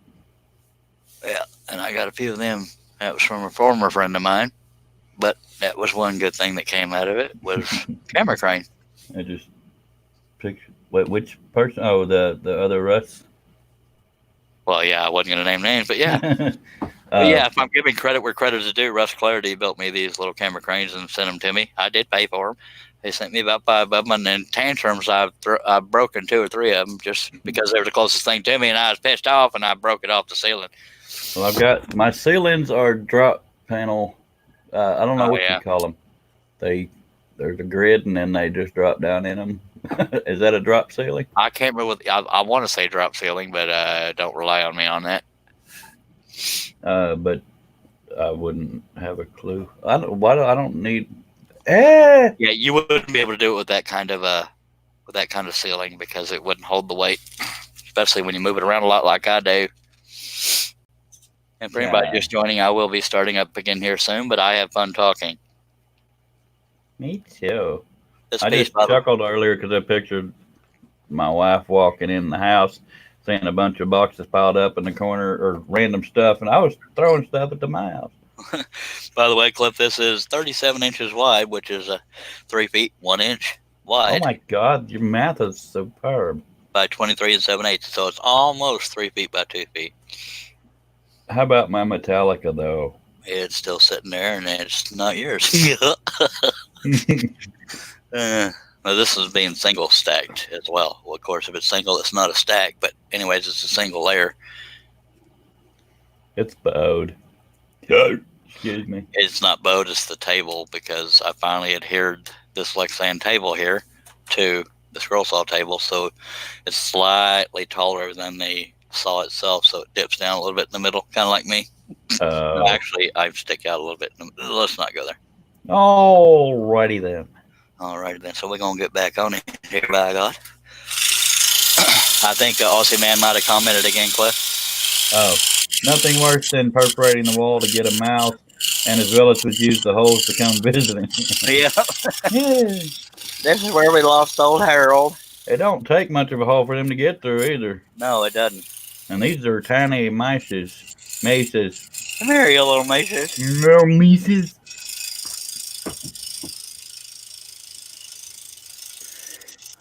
Nice. I hear a cigarette calling me, but the other half of me is like, yo, it's cold out there, bruh. Do you have any weather issues? Just cold. It rained yesterday, but nothing major.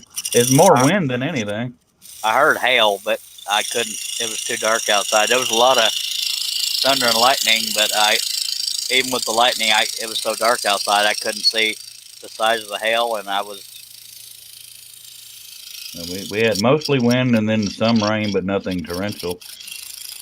Other people around us were getting a little more.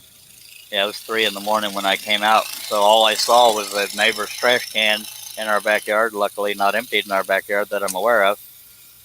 But I haven't seen it. My biggest worry, believe it or not, was my mower cover blowing off. It's a good cover, but it blows off so dang easily. I gotta find a way. I was just about to mention mine, but I thought it would bore everybody. I got rocks sitting on certain parts, and it still tries to blow them off. Yeah, well, it's the lower edge that scoops up under everything, but they don't have the eyelets like tarps do to strap it down. They make kits where you can put grommet holes, metal grommet holes and stuff. It's too much work. But yeah, I got rocks in strategic places, and sometimes some places work, some places don't. I may need to do that because I looked, the cover was still on it, but it was shifted to one side. But yeah, I'm glad we're doing that because you've seen my old mowers. I used to just leave them sitting somewhere in the yard. Well, I'd have one on your old mower if I had the money for it. I'm tickled to death. I'm not going to go into it, but I'm tickled to death. We both got what we've been wanting on them. Yeah. Heck yeah, baby. And nobody can ever take it away from us, by God. So it's not one of those too good to be true. Something's going to happen. Blah, blah, blah. But yeah. Well, see, the difference is yours is paid for. Yeah. I made $110 payment on it. My trailer isn't paid off yet. I think I'm getting close. I think I'm down to 300 left owed on that trailer, and then I'll be caught up. The biggest pain in my butt, the biggest bill every month besides my truck payment is the trailer. Not the trailer, but the coupe, because I got that coupe back when I was making good money per month, and then that went away, and now I'm paying $100 a month for that dang coupe, and that's Josh Grover said he's back, and hey, Cliff, howdy, Josh. Austin Man said at least you guys don't have the really big mic. So loud, homie. Dang it, I'm gonna throw this thing across the room. Well, all right. At least you guys don't have the really big mice that eat my garden. We call them kangaroos. Yeah, we don't have a lot of kangaroo issues in Texas. From the sound of things, there's a lot less kangaroos. Yeah, They've lost over 1 billion animals. yeah. We've been talking about that. That's sad, man. That's really sad. There could be extinction issues in there because of how many animals are lost. A lot of human life lost. Thank God there wasn't 1 billion people lost, but yeah, there's still some lost. I can't imagine why this microphone is this sensitive. I don't know. Sensitive is he's trying to be funny. He knows how to say sensitive. Not everybody knows our sense of humor, by golly. Oh, I learned how to spoke. And our wordifications can be unique. We're George W. Stop smoking is making me need one. How'd you know I was smoking? I heard your drag. Sorry. Anything for a drag. I smoke in the shop. My brother cannot smoke in his house, so well, I could. I just prefer my marriage. We both smoke. She just doesn't want to stink up this house like we did our apartment. You know, it's funny. We got lucky. We didn't hit rush hour traffic going in.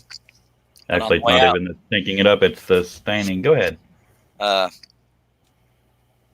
The appointment was at 9:30 in the morning. We timed everything just right to where we didn't hit any rush hour traffic. But after the appointment, apparently somewhere, well, I say apparently, but somewhere on I-35 there was an accident and people were rubbernecking. It amazes me how slow traffic gets when people are rubbernecking. But by the time I saw it, it was just a vehicle in the ditch being put on a tow truck. But they had I-35 down to one lane for a while. Better than closing the whole highway and stuff. Yeah, I don't miss big city living at all. No, I say that every time we go. I mean, just coming back from the car lot when she got her car, that was rush hour traffic on the way home, and it was I like the conveniences of a big city, you know, as far as finding stores and this and that, but I don't miss it. Lord, I don't. Well, we're still 15 to 20 minutes from anything, and then still 30 plus minutes closest Walmart. I think Gatesville is the perfect size for the amenities and this and that. I concur. But I would like to be a little further out in the country, but worse problems to have. I'm sort out in the country. Yeah, I don't know if you knew this, but I finally got my own line for internet, so I'm no longer battling the Xbox. I did not know that. Congratulations. Well, thank you. It's costing my distinguished lover $49 a month, and I say it's costing her because my income is not dependable. Nor is mine. But yeah, it's nice to know we're not going to be battling that anymore. Well, we were going to be using our taxes to get stuff for my shop and get eyewear and stuff, and it's looking like we're going to have to pay now. Dang it. And we're new to this whole property tax thing. We're not a fan. For those that don't know, he used to live in an apartment for a lot of years. Now he 13 years. House. Yep. And we see Dara all the time. Now that's an example of taking the bad with the good. Good is you got a house, and I'm stuck on that corner of that table, so I'm going to stop for a second. I really got to do something about that. Mac Pierce said, "Good morning, everyone." Good morning, Mr. Mac. Good morning, Mac. How the heck are you, buddy? Somebody, I don't know what that was, but I'm going to check it out and make sure it wasn't important. What? Somebody read? Yeah, well, it was something on Facebook, but it might be a sales, I'm hoping. Well, they commented on my post in a sales thing. Oh, great. They said it's beautiful, which I appreciate, but you get your hopes up. Yeah, sale. Just remember us little people. Well, I'll be little eventually. I'm littler than you are. And that is not a weight joke, although it could be. Just saying. That boy, I'm just kidding. There's a history there, folks. I'm not abused. I'm not doing real well on this diet either because I'm eating the diet stuff, but I'm eating a lot of it. Exactly. It's like when I tried that Slim Flash. No, that were me. No, it was Diet Coke. Remember when I Yeah. went to Diet Dr Pepper or Yeah. whatever, and it's I like, bought it. so I'm drinking Diet Dr Pepper. I don't know why I'm still gaining weight. And you brought up the good point of, well, if you drink a barrel of it, you're not gonna lose Yeah. weight. But I bought a way back in 2005 or so. I bought a 6 pack of Slim Fast, and the first one was so good I drank all of them. Yeah, it kind But of. I'm having a shake in place of lunch or breakfast, and then a sensible meal. But then I get hungry later, and I'm having these diet crap candy bars and stuff. And It's more fat to just be fat and uncomfortable. I mean, more fun to be fat and uncomfortable. Too much I work. agree. But But that Slim Fast tasting good. That's why everything good for you tastes like crap.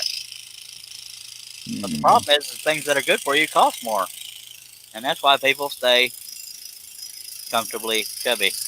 well, if I slept more, I'd eat less. I sleep plenty, not It's on a good weird. schedule. It's weird having a wife that loves you and wants you around. I know. Get a lot less done. I used to know what that was like. Just kidding. Yeah, yeah. You got Evie Okay. over, by the way. Hooty who? Evie, What about her? she's in town, or hanging out with us. Yay. Evie's my stepdaughter, by the way, folks. I'm going to smoke, folks. I'll BRB ASAP PDQ BBQ. Cool. Cool. Talk at you later. Hasta la vista.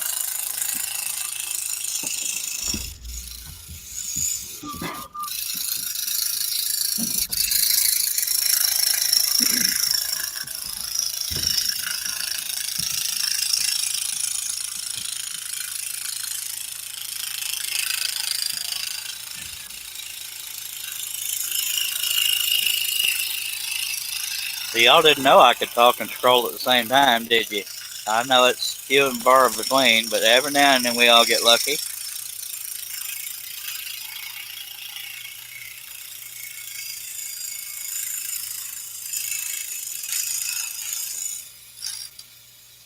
And boom, Mr. Chief Joseph's face is done, but we got, apparently there's a few hundred other cuts.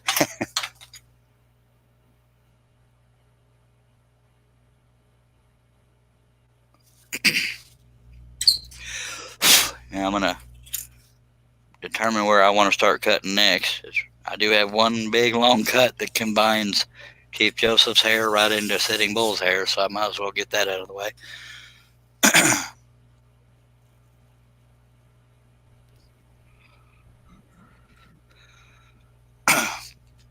Yeah, my brother and I used to see each other all the time when he lived only 45 minutes away. Now he lives, see, this is what I was talking about with the camera. It's too close for when I go to do the pilot hole changes. But anyway, my brother used to live 45 minutes away, and we saw each other more often. Now he lives an hour and a half away. So these live streams are how we hang out, by golly.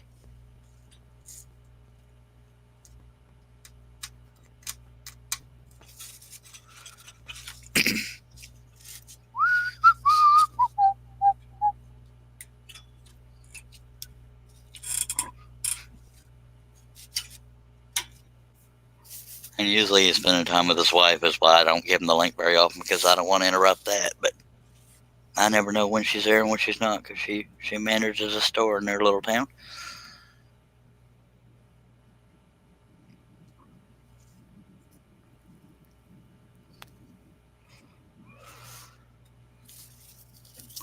All right, I'm going to figure out the comfortable angle for when I'm doing this hair, so I might have to move some stuff, so y'all bear with me. I'll try to do it at this angle. When my brother gets back, I do have to address nature right quick, but hopefully he'll think y'all help him figure out something to talk about while we're waiting on me. But I'll wait till he gets back so that y'all don't have complete dead air with nothing happening.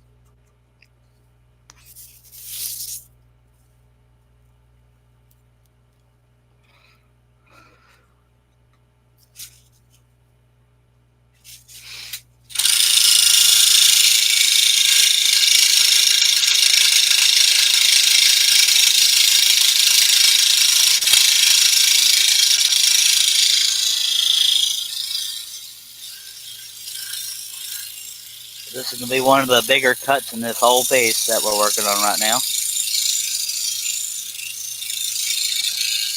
I could break it up if I wanted to, but I didn't.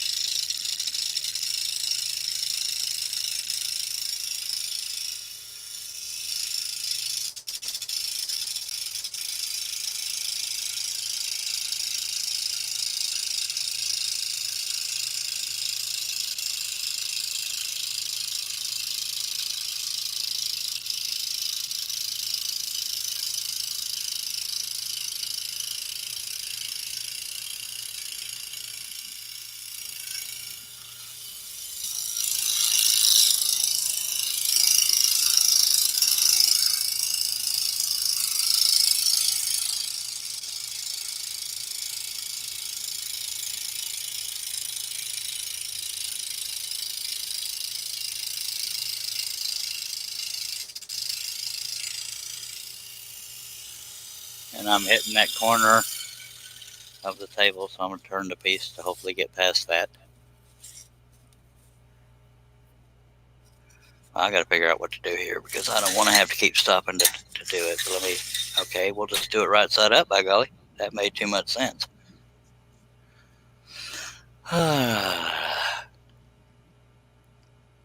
Hashtag chocolate chips, by God. Babbling monkey doo-doo, by God. Wet skunk. Okay, we haven't done the wet skunk one yet, but maybe that's a new one. Okay, y'all bear with me here. I gotta get the piece situated so I don't bump into things while I'm cutting.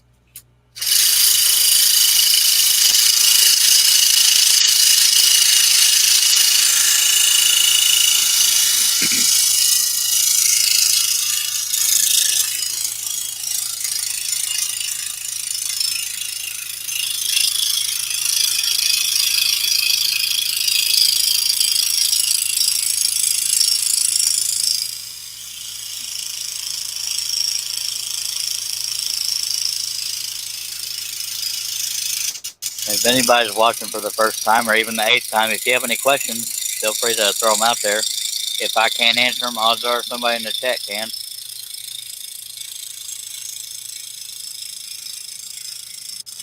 Don't be shy. We're a very friendly, dysfunctional family.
Hello, Mr. Jerry.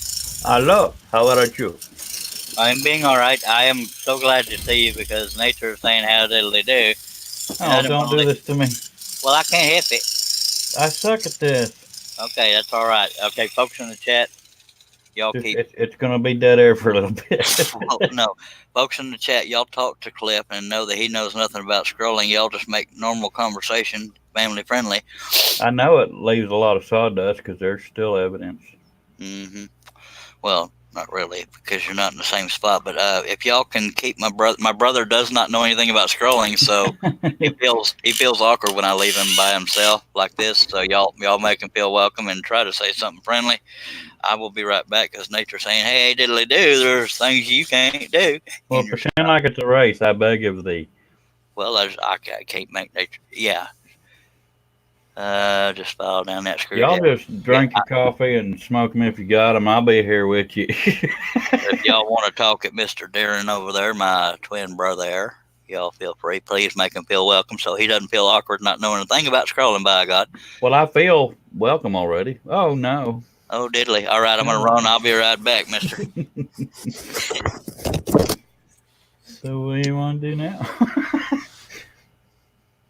Hey, look, I match. I'm a redneck.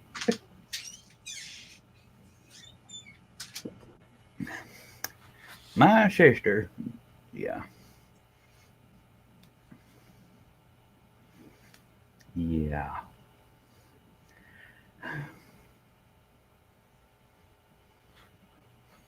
These hashtags, I'm wondering what I missed.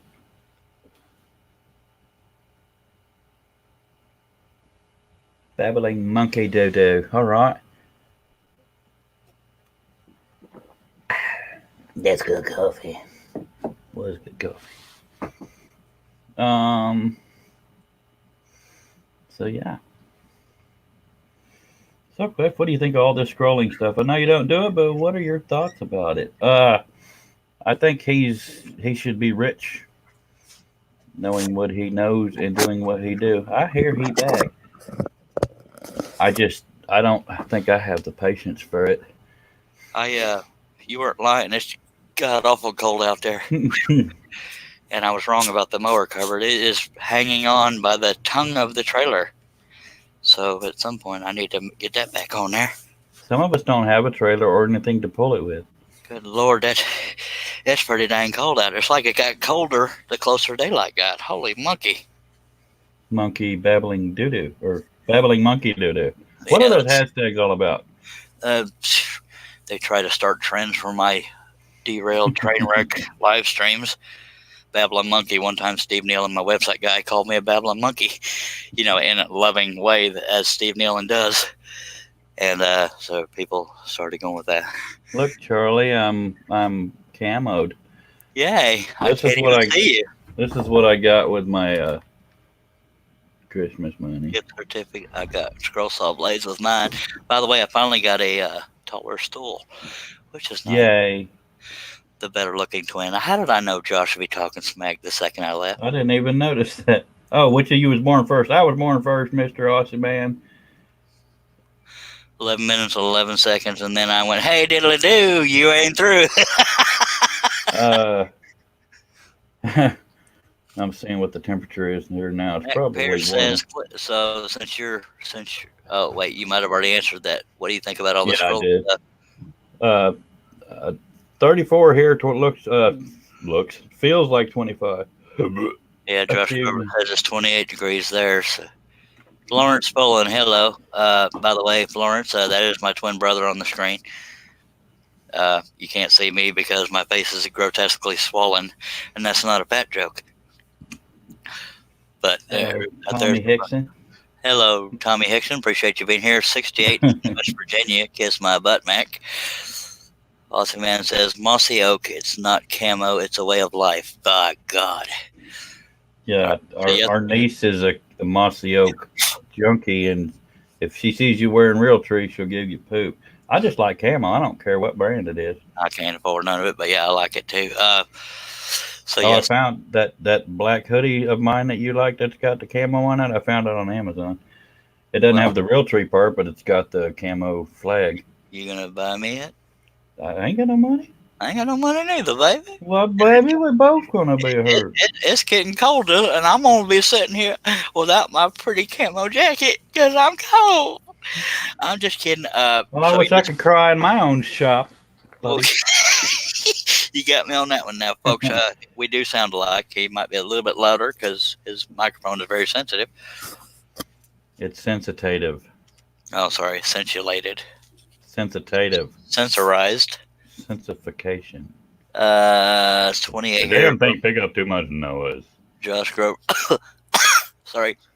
Florence Fullen says, get well. Thank you, ma'am. I am well, if we're being honest. It's just, I got a weird looking face. No, well as he's gonna get. Yep. Josh Grover says, it's 28 here. Feels like 17. It all feels like, holy monkey, it's cold outside. I tell you what. Babbling monkey doo-doo. Stop it. Make it viral, people. All these trends you're trying to get going are the ones I don't want to go viral, okay? So yes, you do. Hey, all news is good news. No, if you're being talked about, you're in the spotlight. Son, I'm talked about all the time, but half of it ain't fun. Anyway, seriously, if we're going to start trends, let's make them better ones. Okay, let's just throw it out there. Aussie Man said, I used to have heaps of camo till my house fire took it off. My lack of bank account kept me from ever having it. Yeah, he, on a serious note, he had a pretty devastating fire a while back that we don't want to put foots in our mouth, feet in our mouth. You know what I mean? Florence said there's 57 there in Arkansas. That's like a heat wave. It's not supposed to get above 50 here. Don't read Josh Grover's hashtag. Oh, you mean short bus? Oh, appreciate you. It's like saying. I still think shark bus is funnier. Don't. What? And you wonder why you ain't on these live streams more often. You incite violence. You're trending. I'm trending on my own live stream. Damn it. You think your brother's your best friend, and look what he's doing. Hey, you got the thing is even if they're making fun of you, they're having fun, and if they come here to have fun, guess what? But every now and then I want to feel appreciated. Josh Grover just said Cliff and I could have a lot of fun. It's often at my expense too.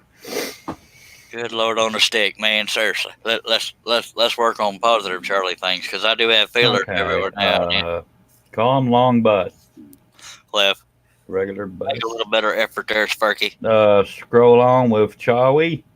Something like that. .org. .zip.org. Zip it. We appreciate how fun. We appreciate how much fun you are, Charles, said Matt. As you can see, the ability to speak runs in the family. And Josh, I'm not going to let you and my brother hang out. Cliff, Josh is on Facebook, but my brother's not very active on Facebook. Yeah, I'm just a lurker. He goes by I'll get all up in your business, but I won't say nothing about it. He goes by Josh and Alessa Grover on Facebook, in case you give two flippers. And Florence Fullen saying LOL, probably at the train wreck we're causing, but I am about to get ready to get scrolling here, but I got to find a jacket. It's getting fun. Yeah, man. Scrolling is so 2 weeks ago.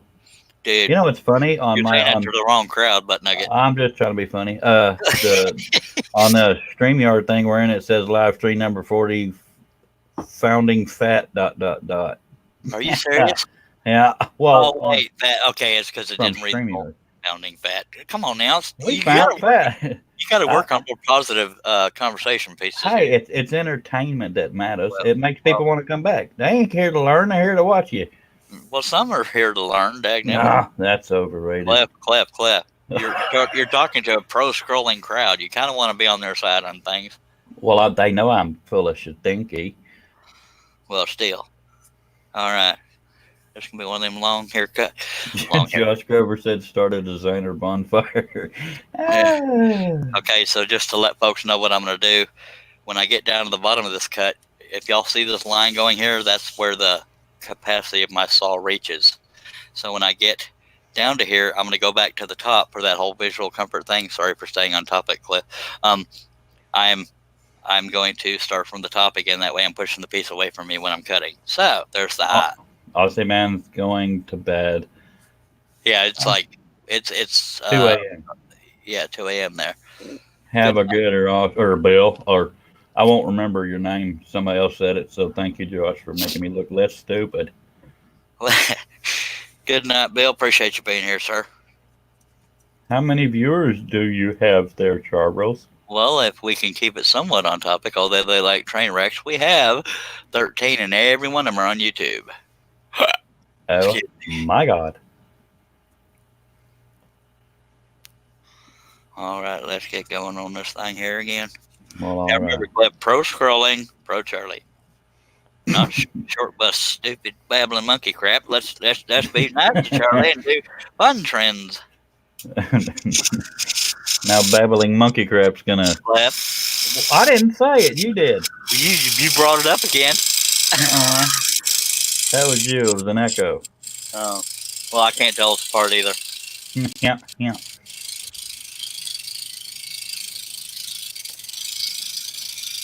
Don't drive me to drinking. Last thing people need is me to be an alcoholic on these live streams. If you think they're train wrecks now, you try to get me drunk. Josh Grover said train wrecks are just our normal way around here. Just our normal around here. Yes, sir. See, and I'm not here all the time, so you're just blaming it on me, buddy. Because you're not helping matters when you say, oh, let's all say short bus. I didn't say let's all say that. Well, you were practically saying it. Come on I was now. saying short bus. Okay, let's not talk about that because we want to be positive. Okay, I'm We want pro positive. I'm Charlie. not. we want pro Charlie things. And yes, I can take the blade out and re-stab it, but I'm just going to do it the long way. Go back to the beginning of the cut. I'm positive I'm not very helpful for this show. I'm just entertaining. Well, yeah, entertainment. You're good, but yeah. Matt Chris said, "Show of hands, how many people want to see Charles scroll drunk?" Well, it ain't ever going to happen unless somebody slips me a Mickey because I do not drink. Somebody throws something in my Dr. Pepper. There's some fighting words right there. We do not want to see me scrolling drunk. Yes, we do, but I don't. Here's a squiggly line. Tune in next time and we will sand it. Can I raise both hands if he uses a straight blade? Said Josh Grover. Charles Thomas said, I ordered me a bunch of spiral blades from Mike. I said, what you use them on? Read it. Go ahead. I couldn't quite tell what I'm supposed to say. Hey, our Olsen are terrible. And thank you, Charles. You're welcome, Charles. Thomas. Is Olsen a brand? Yeah. Oh, see, that's why you shouldn't have me around. well, okay, you're the perfect example. Okay, you're not actually a beginner because you haven't tried it, but you're the perfect example of somebody that's from scratch. You know, that somebody out there might be saying, I'm going to put down my PewDiePie video games and join a scroll live feed and see what I can learn. Yeah, I'm good for you. If you didn't know how to scroll, this is what you would be. Don't be a clip. Sorry. Okay, Kevin Weeby or Wybe or Weeb from Facebook. Bad weather's just getting started here in Okanagan or something like that. In Columbia, Canada, in 3 days. There's been approximately 2 feet of snow dropped on us, and it's snowing now and more to come. Okay, we shouldn't be complaining here.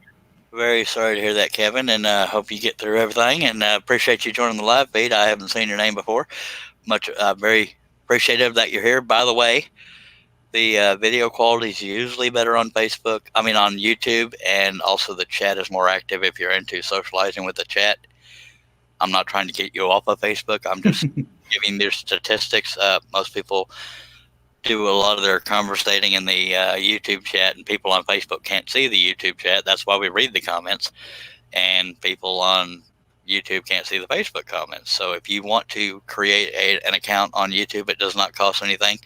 It just allows you to chat in the chat section of YouTube, and you'll find me under Charles Daring on there too, by golly. Appreciate you watching. Go ahead. I'm proof positive that you don't even need to know anything about scrolling to watch. You just got to have a sense of humor. That is practically required for these things. Yeah. Well, required to appreciate them, because I've lost a buttload of subscribers. But I don't much care because I like doing this no ways. Yeah, draining the swamp. Okay. Okay.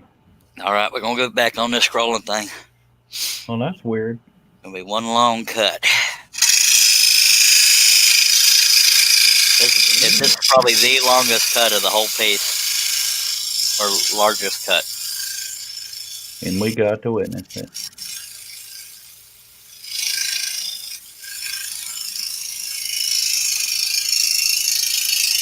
But there's been a couple times where we've had practically karaoke here on live stream. People, we just got in this topic talking about music. People talking about songs they liked, and I'd try to sing them, and they didn't tell me to. I just did because I'm an attention whore. And so there's that. I can't sing seriously in front of people unless I got drinks in my body and lights in my face, and probably somebody singing with me.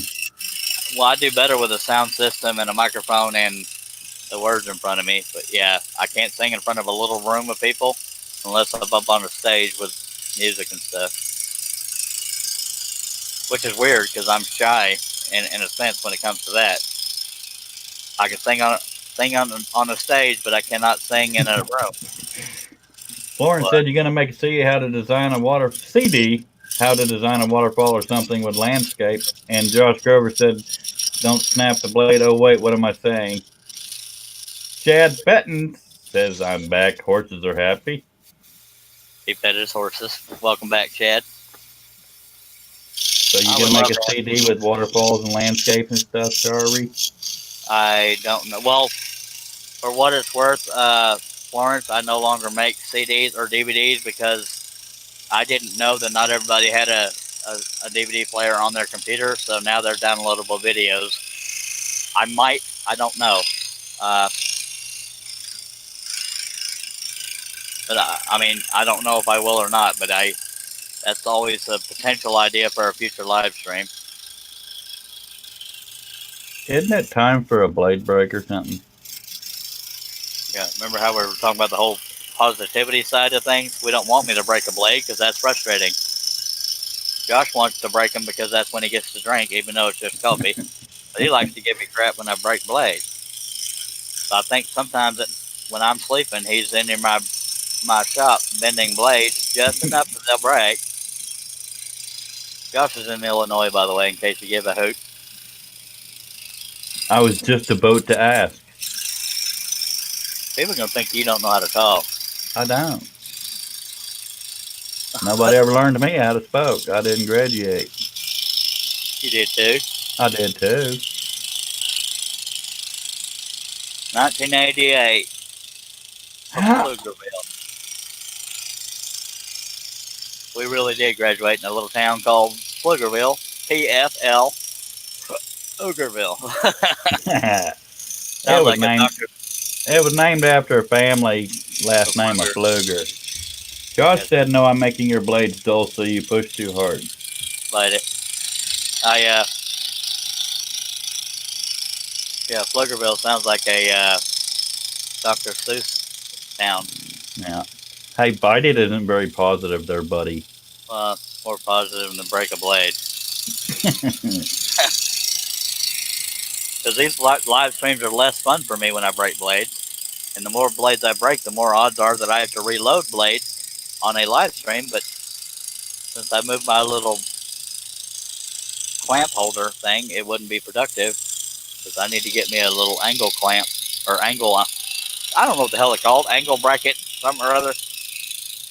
To reinstall it. Oh. You know, like an L bracket thingy. Oh, is that the technical term? Yeah. Josh said no, but it's fun for us. I know.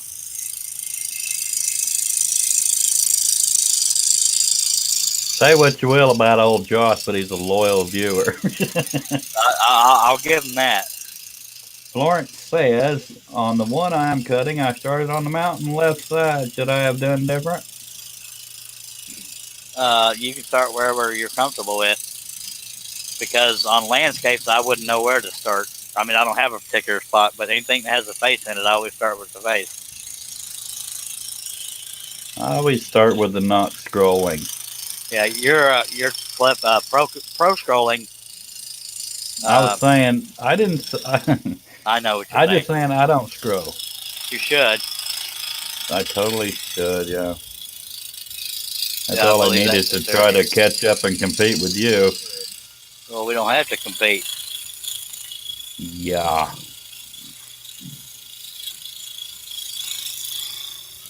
Casey may have talked about me teaching her, but you don't live very close.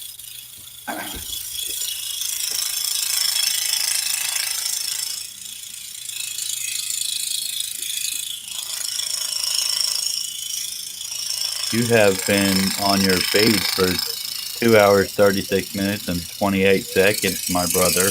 I'm Yes, sir. positive. See what I did there? Yeah.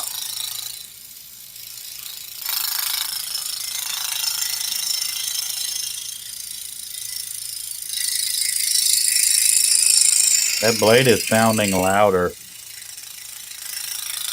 So you're hearing the chatter because the little dip in the table, not the dip at the table. But listen to the sound difference, and I'll show you why you're hearing that. That's the chatter. But if I put my hand here, it reduces a little bit. It's vibrating. There's less dips then. Yeah. But I'm steering easier from my hands on the edge. Now, if this was a brittle area, I'd have my hand right there by the blade, but it's not brittle. Lawrence said it's relaxing and enjoyable. I'm sure it is. I don't have the patience.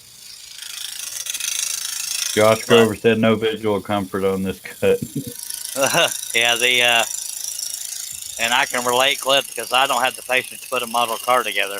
You got to like what you're doing or be interested in it for it to be fun and to stick with it. I still think you should get back into drawing too. Well, it's been a while. I've considered it because I started buying stuff to get me back into drawing, and it just went away. Why do you want me to get back into drawing? Oh, Florence. Oh, no, never mind. You was all right at it. That was a side-handed compliment. Well, I didn't want to get all mushy. That's not positive.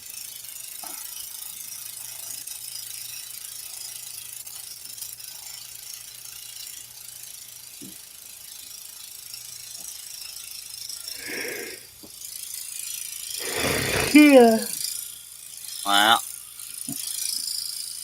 Sorry, that wasn't very positive. Hush. Hot. Don't be a goof stick. Well, that's kind of what I am. Oh, okay. Well, be a goof stick. Yeah.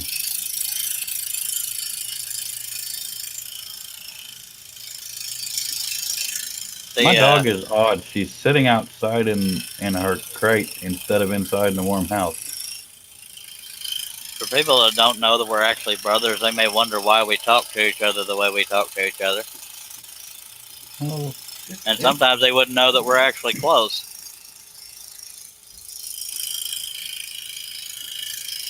Well, most people you can tell we're jokifying. Yeah. Jokerizing, dumbass. Whoops, family friendly.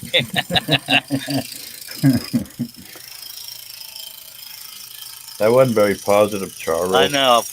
Positive it was somebody somewhere chuckled. You hurt my one feeling. I'm Plum Sarby. Okay. My eyes are trying to double vision on me, so I have to stop for a second.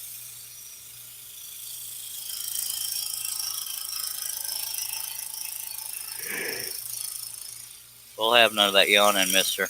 I couldn't help but notice you didn't stop. Didn't stop what? You said I need to stop for a second, and you didn't stop. I stopped moving. I didn't stop scrolling. Well, moving. You're not scrolling unless you're moving. Don't make me explain it. Right now. It hurts. I stopped moving is what I had to do. But you're still moving. So what am I missing? Because my vision came back to me. Oh, okay, my hand right now I only have one. I'm not cutting anything right now. That's what I meant by stopping. Oh, Lawrence said my family said I found my passion. I caught on it so quickly. Yep. And Florence has even started doing her own designs. Yay. Yeah.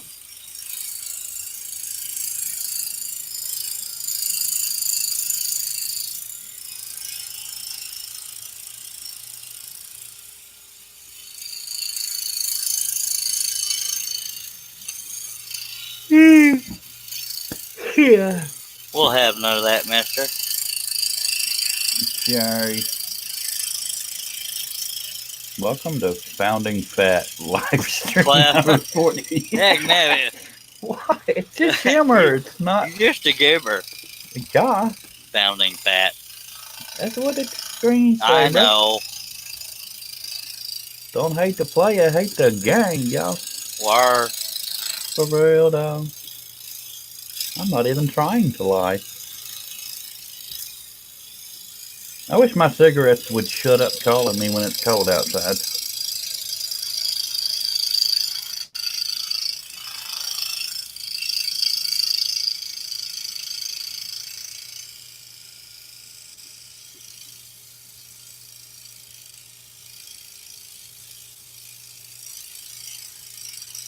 Okay. I didn't know what to say. I did not either.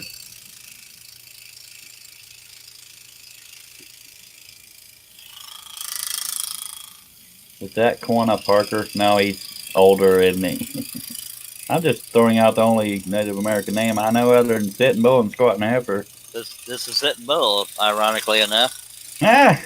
What? Second time's the charm. From left to right, I will show as I say it next time I say it. But besides this time, it from left to right is Chief Joseph, Sitting Bull, Geronimo, and Quanah Parker. Quanah Parker's half white, half Native American. His mother was white. I did Cynthia not Ann know Parker. that. Is this scrolling or history?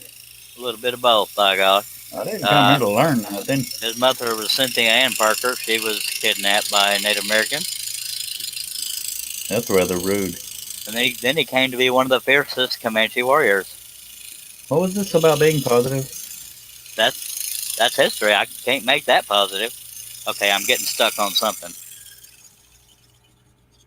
Stuck on Stevie. No, I'm that's funny, and I'll get it right there. I tell you what. I'm going to go smoke again and look at my dogs turn into a popsicle. Burb. Alright.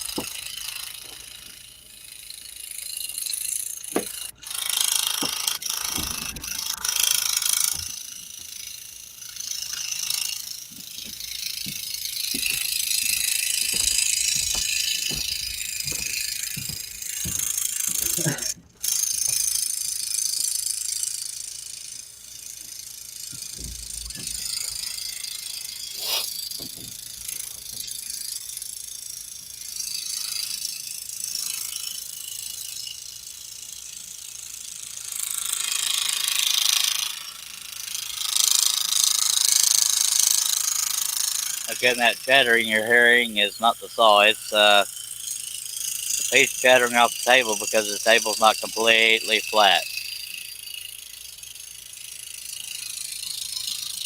And because my hands aren't close to the blade to reduce that vibration.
We're coming up on that line that says I can't cut any further coming straight on it because of the capacity of the saw. So we'll just cut sideways when we get to that. And we'll get to that later. below the line.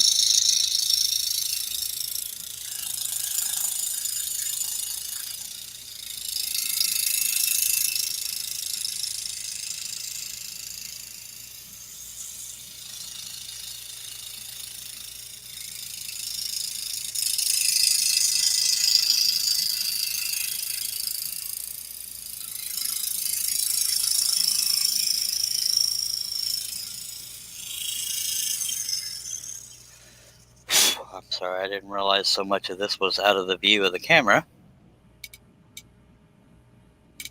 That probably made for really boring scrolling, but I need to also reset my camera at some point. But anyway, yeah, we just did a humongous cut that revealed. Let me move the piece and then I'll move the camera and you'll see how much we got to cut on there.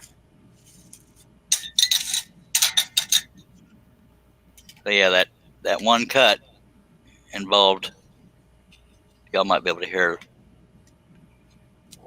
my echo in my brother's headphones sitting too close to the mic, I guess. But anyway, we got to do all that, and that one big cut out all that. So I love it when stuff like that pops. Okay, I got to catch up on comments.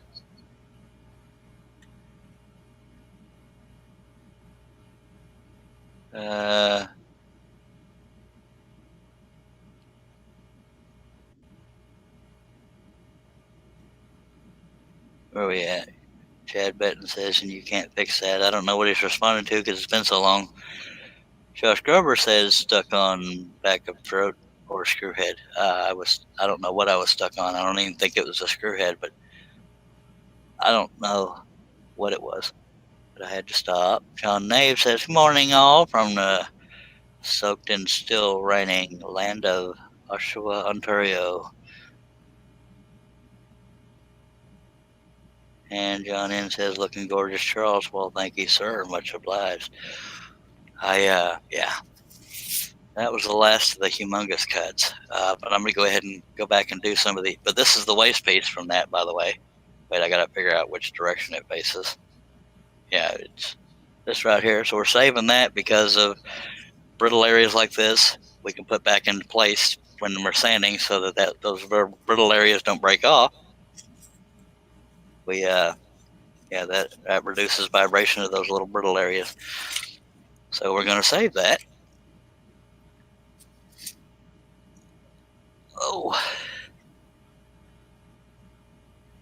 And thank you, John, in case I didn't say that. Russ Meadows said, early start this morning, Charles. Looking good. Thank you, sir. By the way, Russ, my brother, right now he's off smoking a cigarette, but he is here on the live stream if y'all want to meet each other. You know me, I'm gonna yeah, it's just chair because he's not sitting right there. He's out smoking a cigarette because he can't smoke in the house. But I know it's an early morning, but if you want to be on the panel, Russ, let me know. That way you and my brother can get to know each other because I told him he'd appreciate you. You know, per the usual, no pressure, but thought it might be kind of cool if y'all could meet each other finally.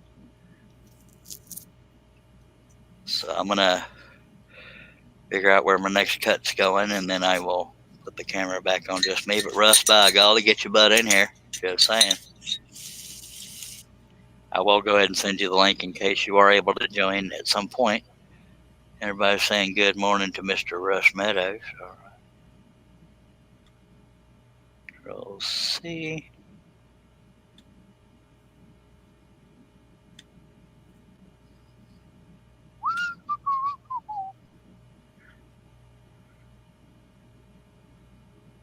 And I will not take no for an answer unless you say no. See what I did there?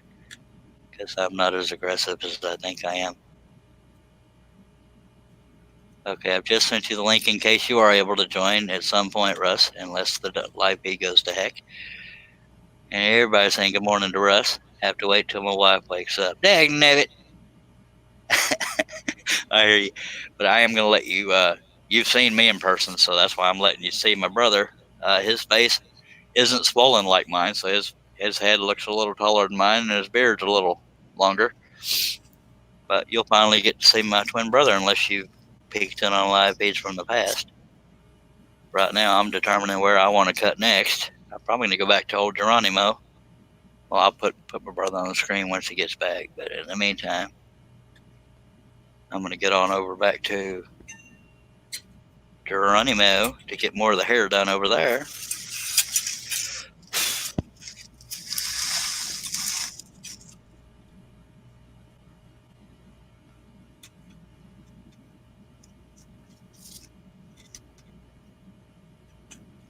I got the camera in the way of trying to do this, but we're going to try to get that pilot hole found. But if y'all want to take a drink, go for it. I can't find the pilot hole. There it goes. Right after I said it, I found it. Okay, my brother's coming back. We're going to be working on the left side over here.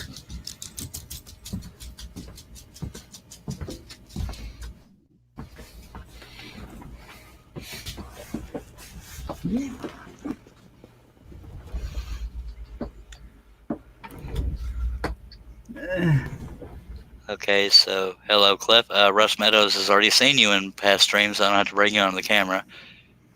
But Russ Meadows has joined us in the chat, but his wife's not awake, so he can't do the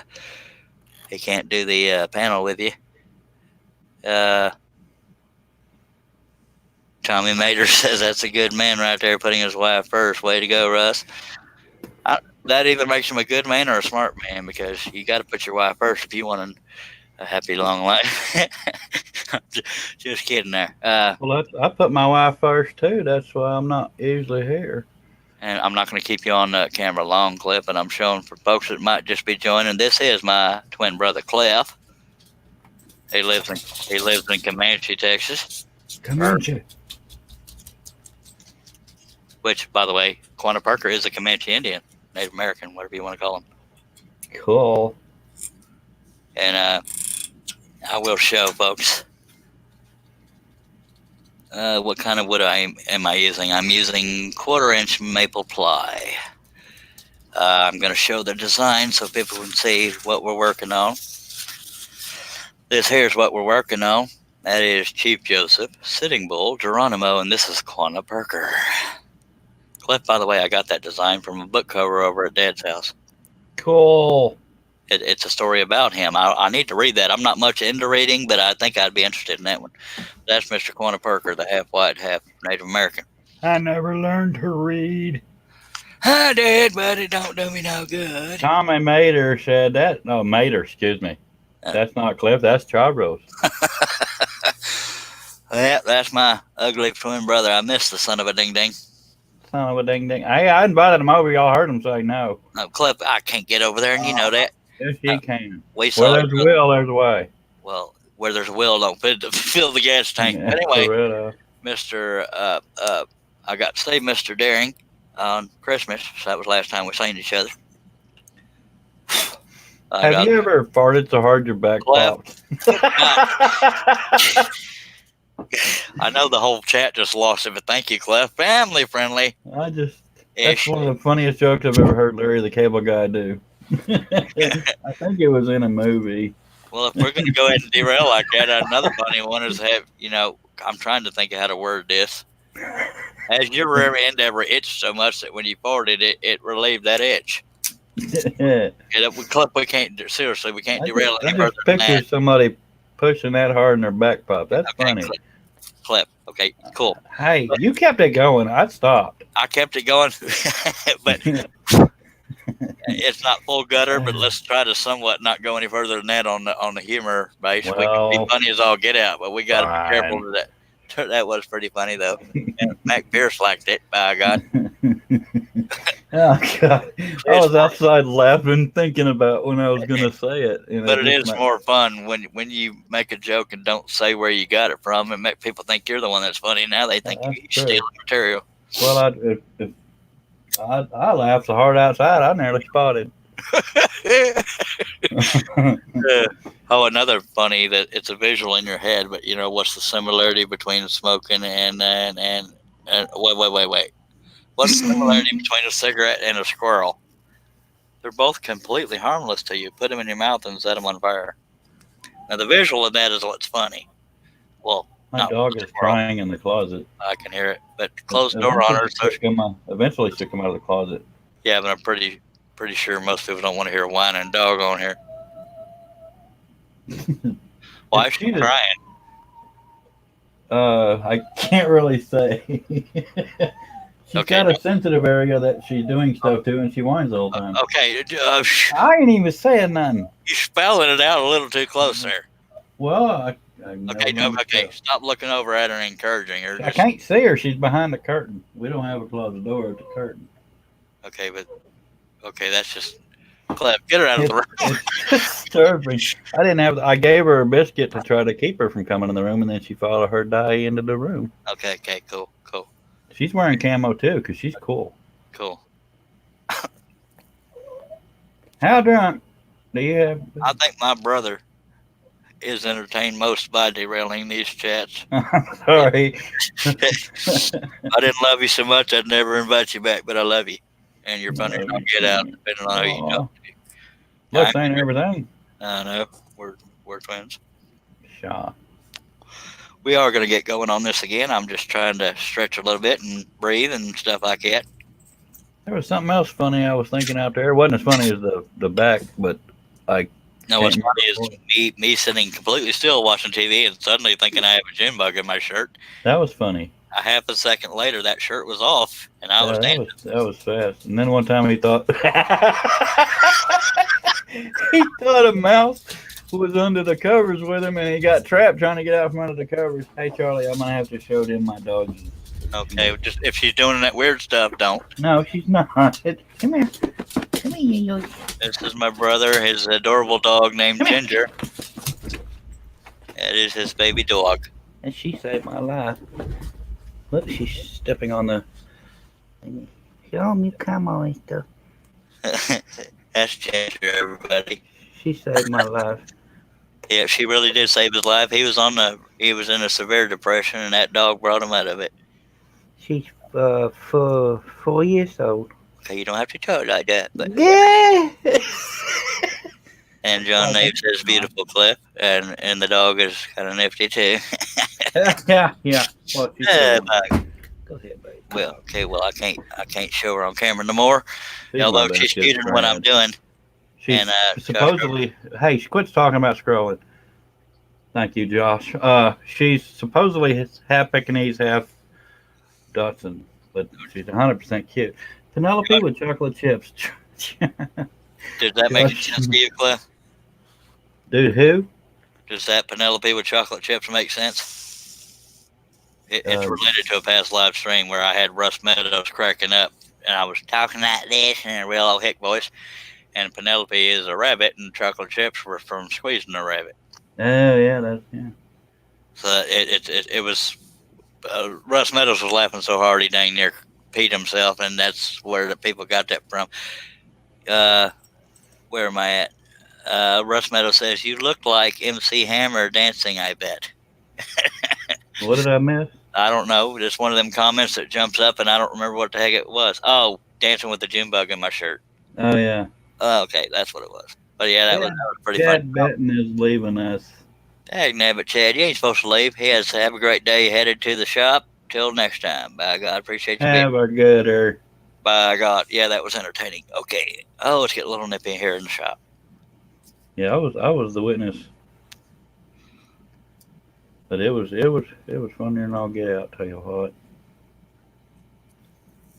But yeah, I was just about to give up, and my dog gave me something to love and take care of and stuff, and I didn't want no children.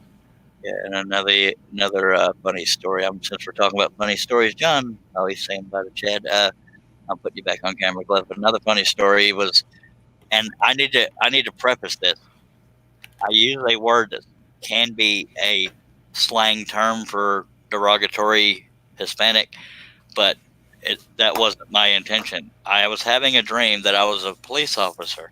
Oh, I was going to say that story. I didn't think you'd want me to. Well, no, I'm gonna structure it how I say it. I was having a dream that I was a police officer, and I was trying to keep my cool as somebody wouldn't get out of the truck. I think I got to remember the story now. I remember it because you were asleep. I was awake. Okay, I'll tell y'all now. Somewhere in the story, I used the term beaner, but that was me trying not to cuss, and that was the first B word I could think of. So, Cliff, do you want to tell the story? first I heard something like, "Ma'am, I'm gonna need you to step out of the vehicle." Well, go ahead and raise your camera a little bit.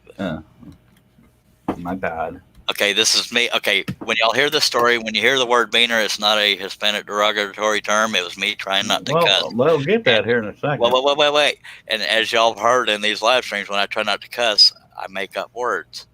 And that can be entertaining in itself. But take in mind the story he's about to tell. I was in a dead sleep, talking in my sleep, thinking I was a police officer. Go ahead, Cliff. Well, all right, now that you've built it up. He was just saying, "Ma'am, I'm going to need you to step out of the vehicle." And then all Talk of a a sudden, little slower. Talk a little slower. Well, if you're about to say all of a sudden you heard this because the ma'am I was talking to, she was being irate and he was trying to stay calm. Yeah, and she got aggressive, and I had to pull my gun in my dream. And okay, here's where it goes. Go ahead, Cliff. And then, sorry, I know how it ends. He said, "Freeze, mother beaner." Yeah, you had to be there.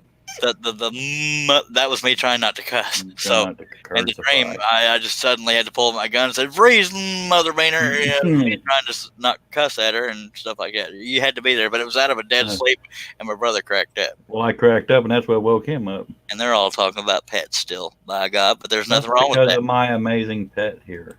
Yeah, but yeah, freeze, mother. That was, you had to be there, but that was one of the funnier stories of the antics between me and Cliff Deering. Hey.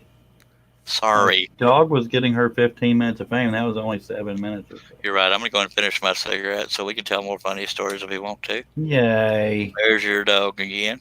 Her name is Ginger, by the way. Most of the time I go, yay, Cliff. You might want to push that microphone another 3 feet away. It's golly. I know. But yeah, everybody's talking about what their pets do for them. By God, that speaks for itself, by golly. He's my best good friend. Yeah. We have cats. I'm a dog person, but I don't have the mental and physical energy to keep up with a dog anymore. Cats, they just want to be fed, and that's pretty much it. They do their own thing, even though his cat plays fetch. Yep. It does. It doesn't always bring it all the way back, but it's cute watching it. I've had that cat for a little over 7 years now. My God, man. We named it Pookie because that's my pet name for my wife. We have another one named Sparky, but we mainly call it things I can't repeat on live streams because it likes to get into stuff. It broke a glass yesterday. Is it family friendly? John N said hashtag mother beaner. And Ginger and pup Ginger, Josh, is I was told half Pekingese, half Dachshund. Freeze. Hashtag freeze. Ah, golly. All right, so I'm going to take a swig of Dr. Pepper. We're going to get scrolling here. Sorry to go back to fun content, folks. I mean, less fun content. It is a cute little dog. I'm making myself. Yeah, that's troubling. Hashtag mother beaner. All right. The reason why I close the door in the bedroom most of the time is because I'll come in here, but she'll want to sit in my lap. And God, I still remember when she was only about that big, laying in my lap. And the reason why I made it a point to say that the beaner reference was not a derogatory Hispanic term is because as funny as I try to be, I will not go racist on anybody. That's why I wanted to preface that, because I don't use racist terms. Pick a dot. That's actually pretty good. Tommy Mater. Pick a dot. Pick a dot, any dot. By the way, Tommy Mater is the one that I sold my Pegasus to. Oh, I only remember his name because you were drawing Mater at the time. Yeah. Otherwise, I would have been saying Meter, but he told me it was Mato. Tommy Mater. And if you think about it, that Tommy Mater shrunk down to Tom Mater is all like tomater. Well, look at there. I can't believe I didn't think of pick a dot first. That makes me angry. I've had 4 years to come up with that, and I didn't. Pick a dot. That's pretty funny. All right. Well, your dog's cuter and I'll get out. but you're about 4 shades of ugly because you look like Well, me. So we're gonna you go back. could Oh, you could talk scrolling and show the dog. well, well, true, but we're gonna get back to it, folks. That voice you're hearing in the background is my twin brother. That's not a joke. We are twin brothers, and we are really brothers, which makes We're only twins from the forehead up, though. okay. You were waiting for me to go unfamily friendly. Yes, sir. I was. Act like I know you. I would not do that. I know you would. Hey, Charlie, pick a Well, dot. I don't think I want to. It's not as funny to me because What the heck was the other funny thing I thought out there? I'm sure you'll think of it. Just keep it family friendly if you can. My family very friendly.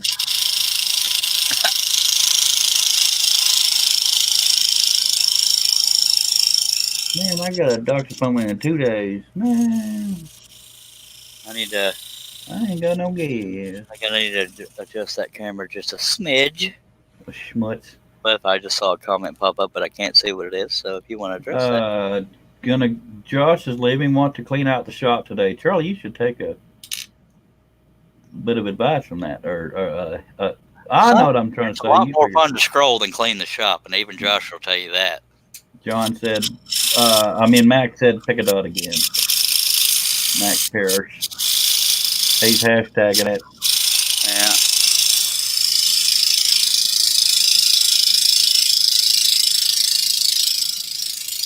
So sometimes when I start a cut, that's relatively large. I'll start out in a good camera range, but by the time I'm done, most of the picture's off the camera, and it's kind of frustrating, but it happens. Yeah. Man, I can't figure out what the other funny. It's probably ain't gonna be funny now. Well, we've had a few funny events in our lives, so pick one. Well, apparently it made me think of. Oh no, it ain't that funny now. I remember what it was. Well, give me a it was hint. close to when you were saying you were stuck on stupid, so I was gonna come in and say I'm stuck on stupid. Stupid stuck on me. Somehow I thought of the Larry Cable Jack, the damn joke. Darn joke. Hecky darn. Gosh golly.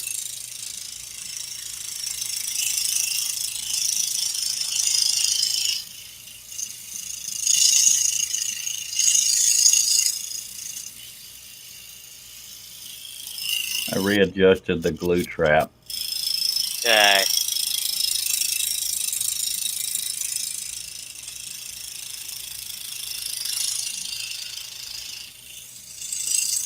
Blade's getting a little dull because I'm trying to make a sharp corner and it rounded on me. Because it bounced around the corner instead of cutting sharp. But oh well. Josh is gonna miss his chance to drink. Well, sometimes he listens while he's working. Oh.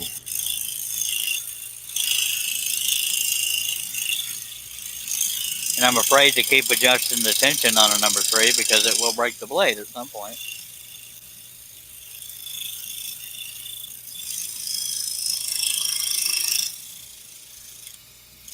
Take a dot.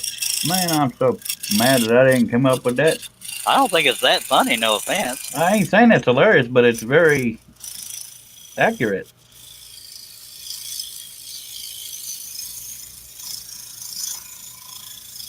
We could start a breed and call it Pick-a-Dot, and by God, Tommy Mater won't get no royalties. Although it's appreciated. Well, if we're being honest, I don't think it'll bring any royalties.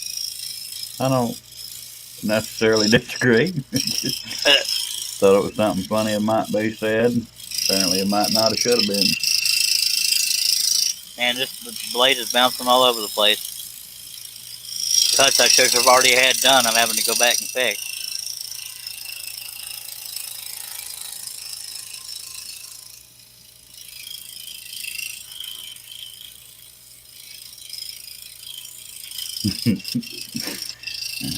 Just looking back at some of these comments, Mother Boehner and Pick-a-Dot and stuff. I eventually need to get something accomplished. Well, so do I. There's a lot of adulting I don't get done because I'm addicted to making live streams. Well, at least you're doing something. I'm sitting here petting the dog and talking to my brother, Yeah. trying to keep it positive. As long as you're petting the dog and not petting your brother. Oh, that's true. That'd just be awkward. Yeah. You'd be in therapy if you were trying to pet your brother. Tommy Mater said my sister-in-law is a veterinarian and my wife is a vet tech. You would be amazed how many funny breed. It went away. How many breed names are out there? Yeah, and sometimes. John N said, "Hey, I'm still talking." John N said, "I think we need to make a mini book titled Dr. Deering's Guide to Alternative Words."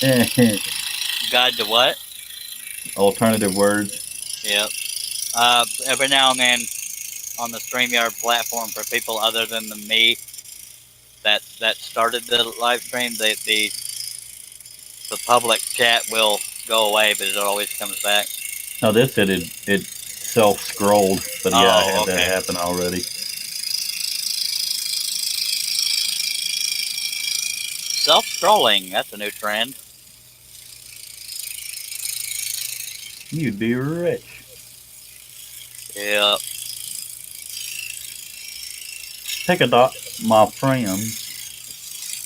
Okay, I'm getting too much dang vibration. I need to put it back in the clamp and test the, tension, because that's just getting frustrating trying to stay on the line and it's bouncing all around it. Ooh. But that's already pretty tight. I might break the blade on this. By God. Uh-oh. See, there I will jump and I'll scare my dog so much that she'll run. All right, let's try this again. Might break the blade.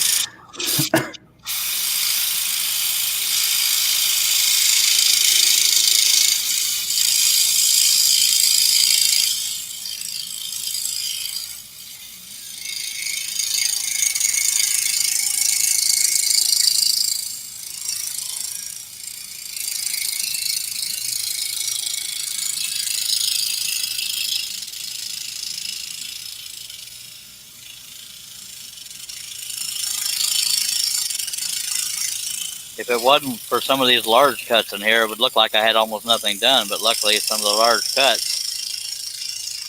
make it look more done than it is. That doesn't sound very positive. Just reality. And kiss it. Just for the record, train wrecks are reality too. Just saying. I was finishing your sentence. Get out of my head over there. Hey, and there it went. Drink up, people. If I wasn't talking, I probably would have spotted. What? I love you, butthole. Don't. Hey. I'm telling myself. Don't who? I was telling myself, don't. Oh, don't. I randomly said that. All right of them. And folks, I'm not a homosexual, although that's okay. But he's my brother. Well, I can say I love you. You need therapy, but I love you. I need therapy because you. I love you too. Yeah, by God. My sister. Got a lot of moles. Holy moly. Covered in moles. Are we caught up on the comments there? Yeah. The ones that I've seen. And there went the comments. Let's bring them back. If that ever happens, most times you can go to YouTube and see them all, but you have to make sure you got the live feed paused, except for Tommy Mater's watching from Facebook, so you wouldn't be able to see his comments. Tommy Mater said, I bought an abandoned car 40 years ago that was abandoned in Comanche, Texas, a green Nissan sedan. I need a truck. He lives near, he lives in Pearland, Texas, or at least goes there to see Wes when Wes is working at old, Oh, that. Ace Hardware. The Ace Hardware he works at has a lumber section. It's Pearland Ace Hardware and Lumber or something like that. I don't remember. Well, it sounds like you're doing a commercial there, mister. I often sound like it when I'm not being a goober and trying to teach. I will actually do commercials for people because I'm trying to help promote other folks and products and places where I get my stuff. But Ace Hardware don't need your help. Well, they might. I'm just kidding. No, well, a lot of people ask where I get my wood, and that's why I bring it up. And that's also where Tommy Mater gets to see Wes every now and then.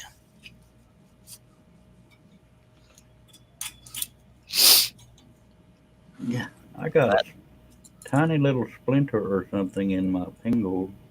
Bummer. All right, I'm gonna stretch a little bit. Lord, I should probably be putting a jacket on, but when have I done what I should are today? That was day after tomorrow. Okay. Day before yesterday. I hate when that kind of stuff happens. I tell you what. See, Tell you what, tell you when. I Tomorrow know, will tell you I know, where. I totally know, and I've been there. But and we're gonna get ready. We gotta get on back on this son of a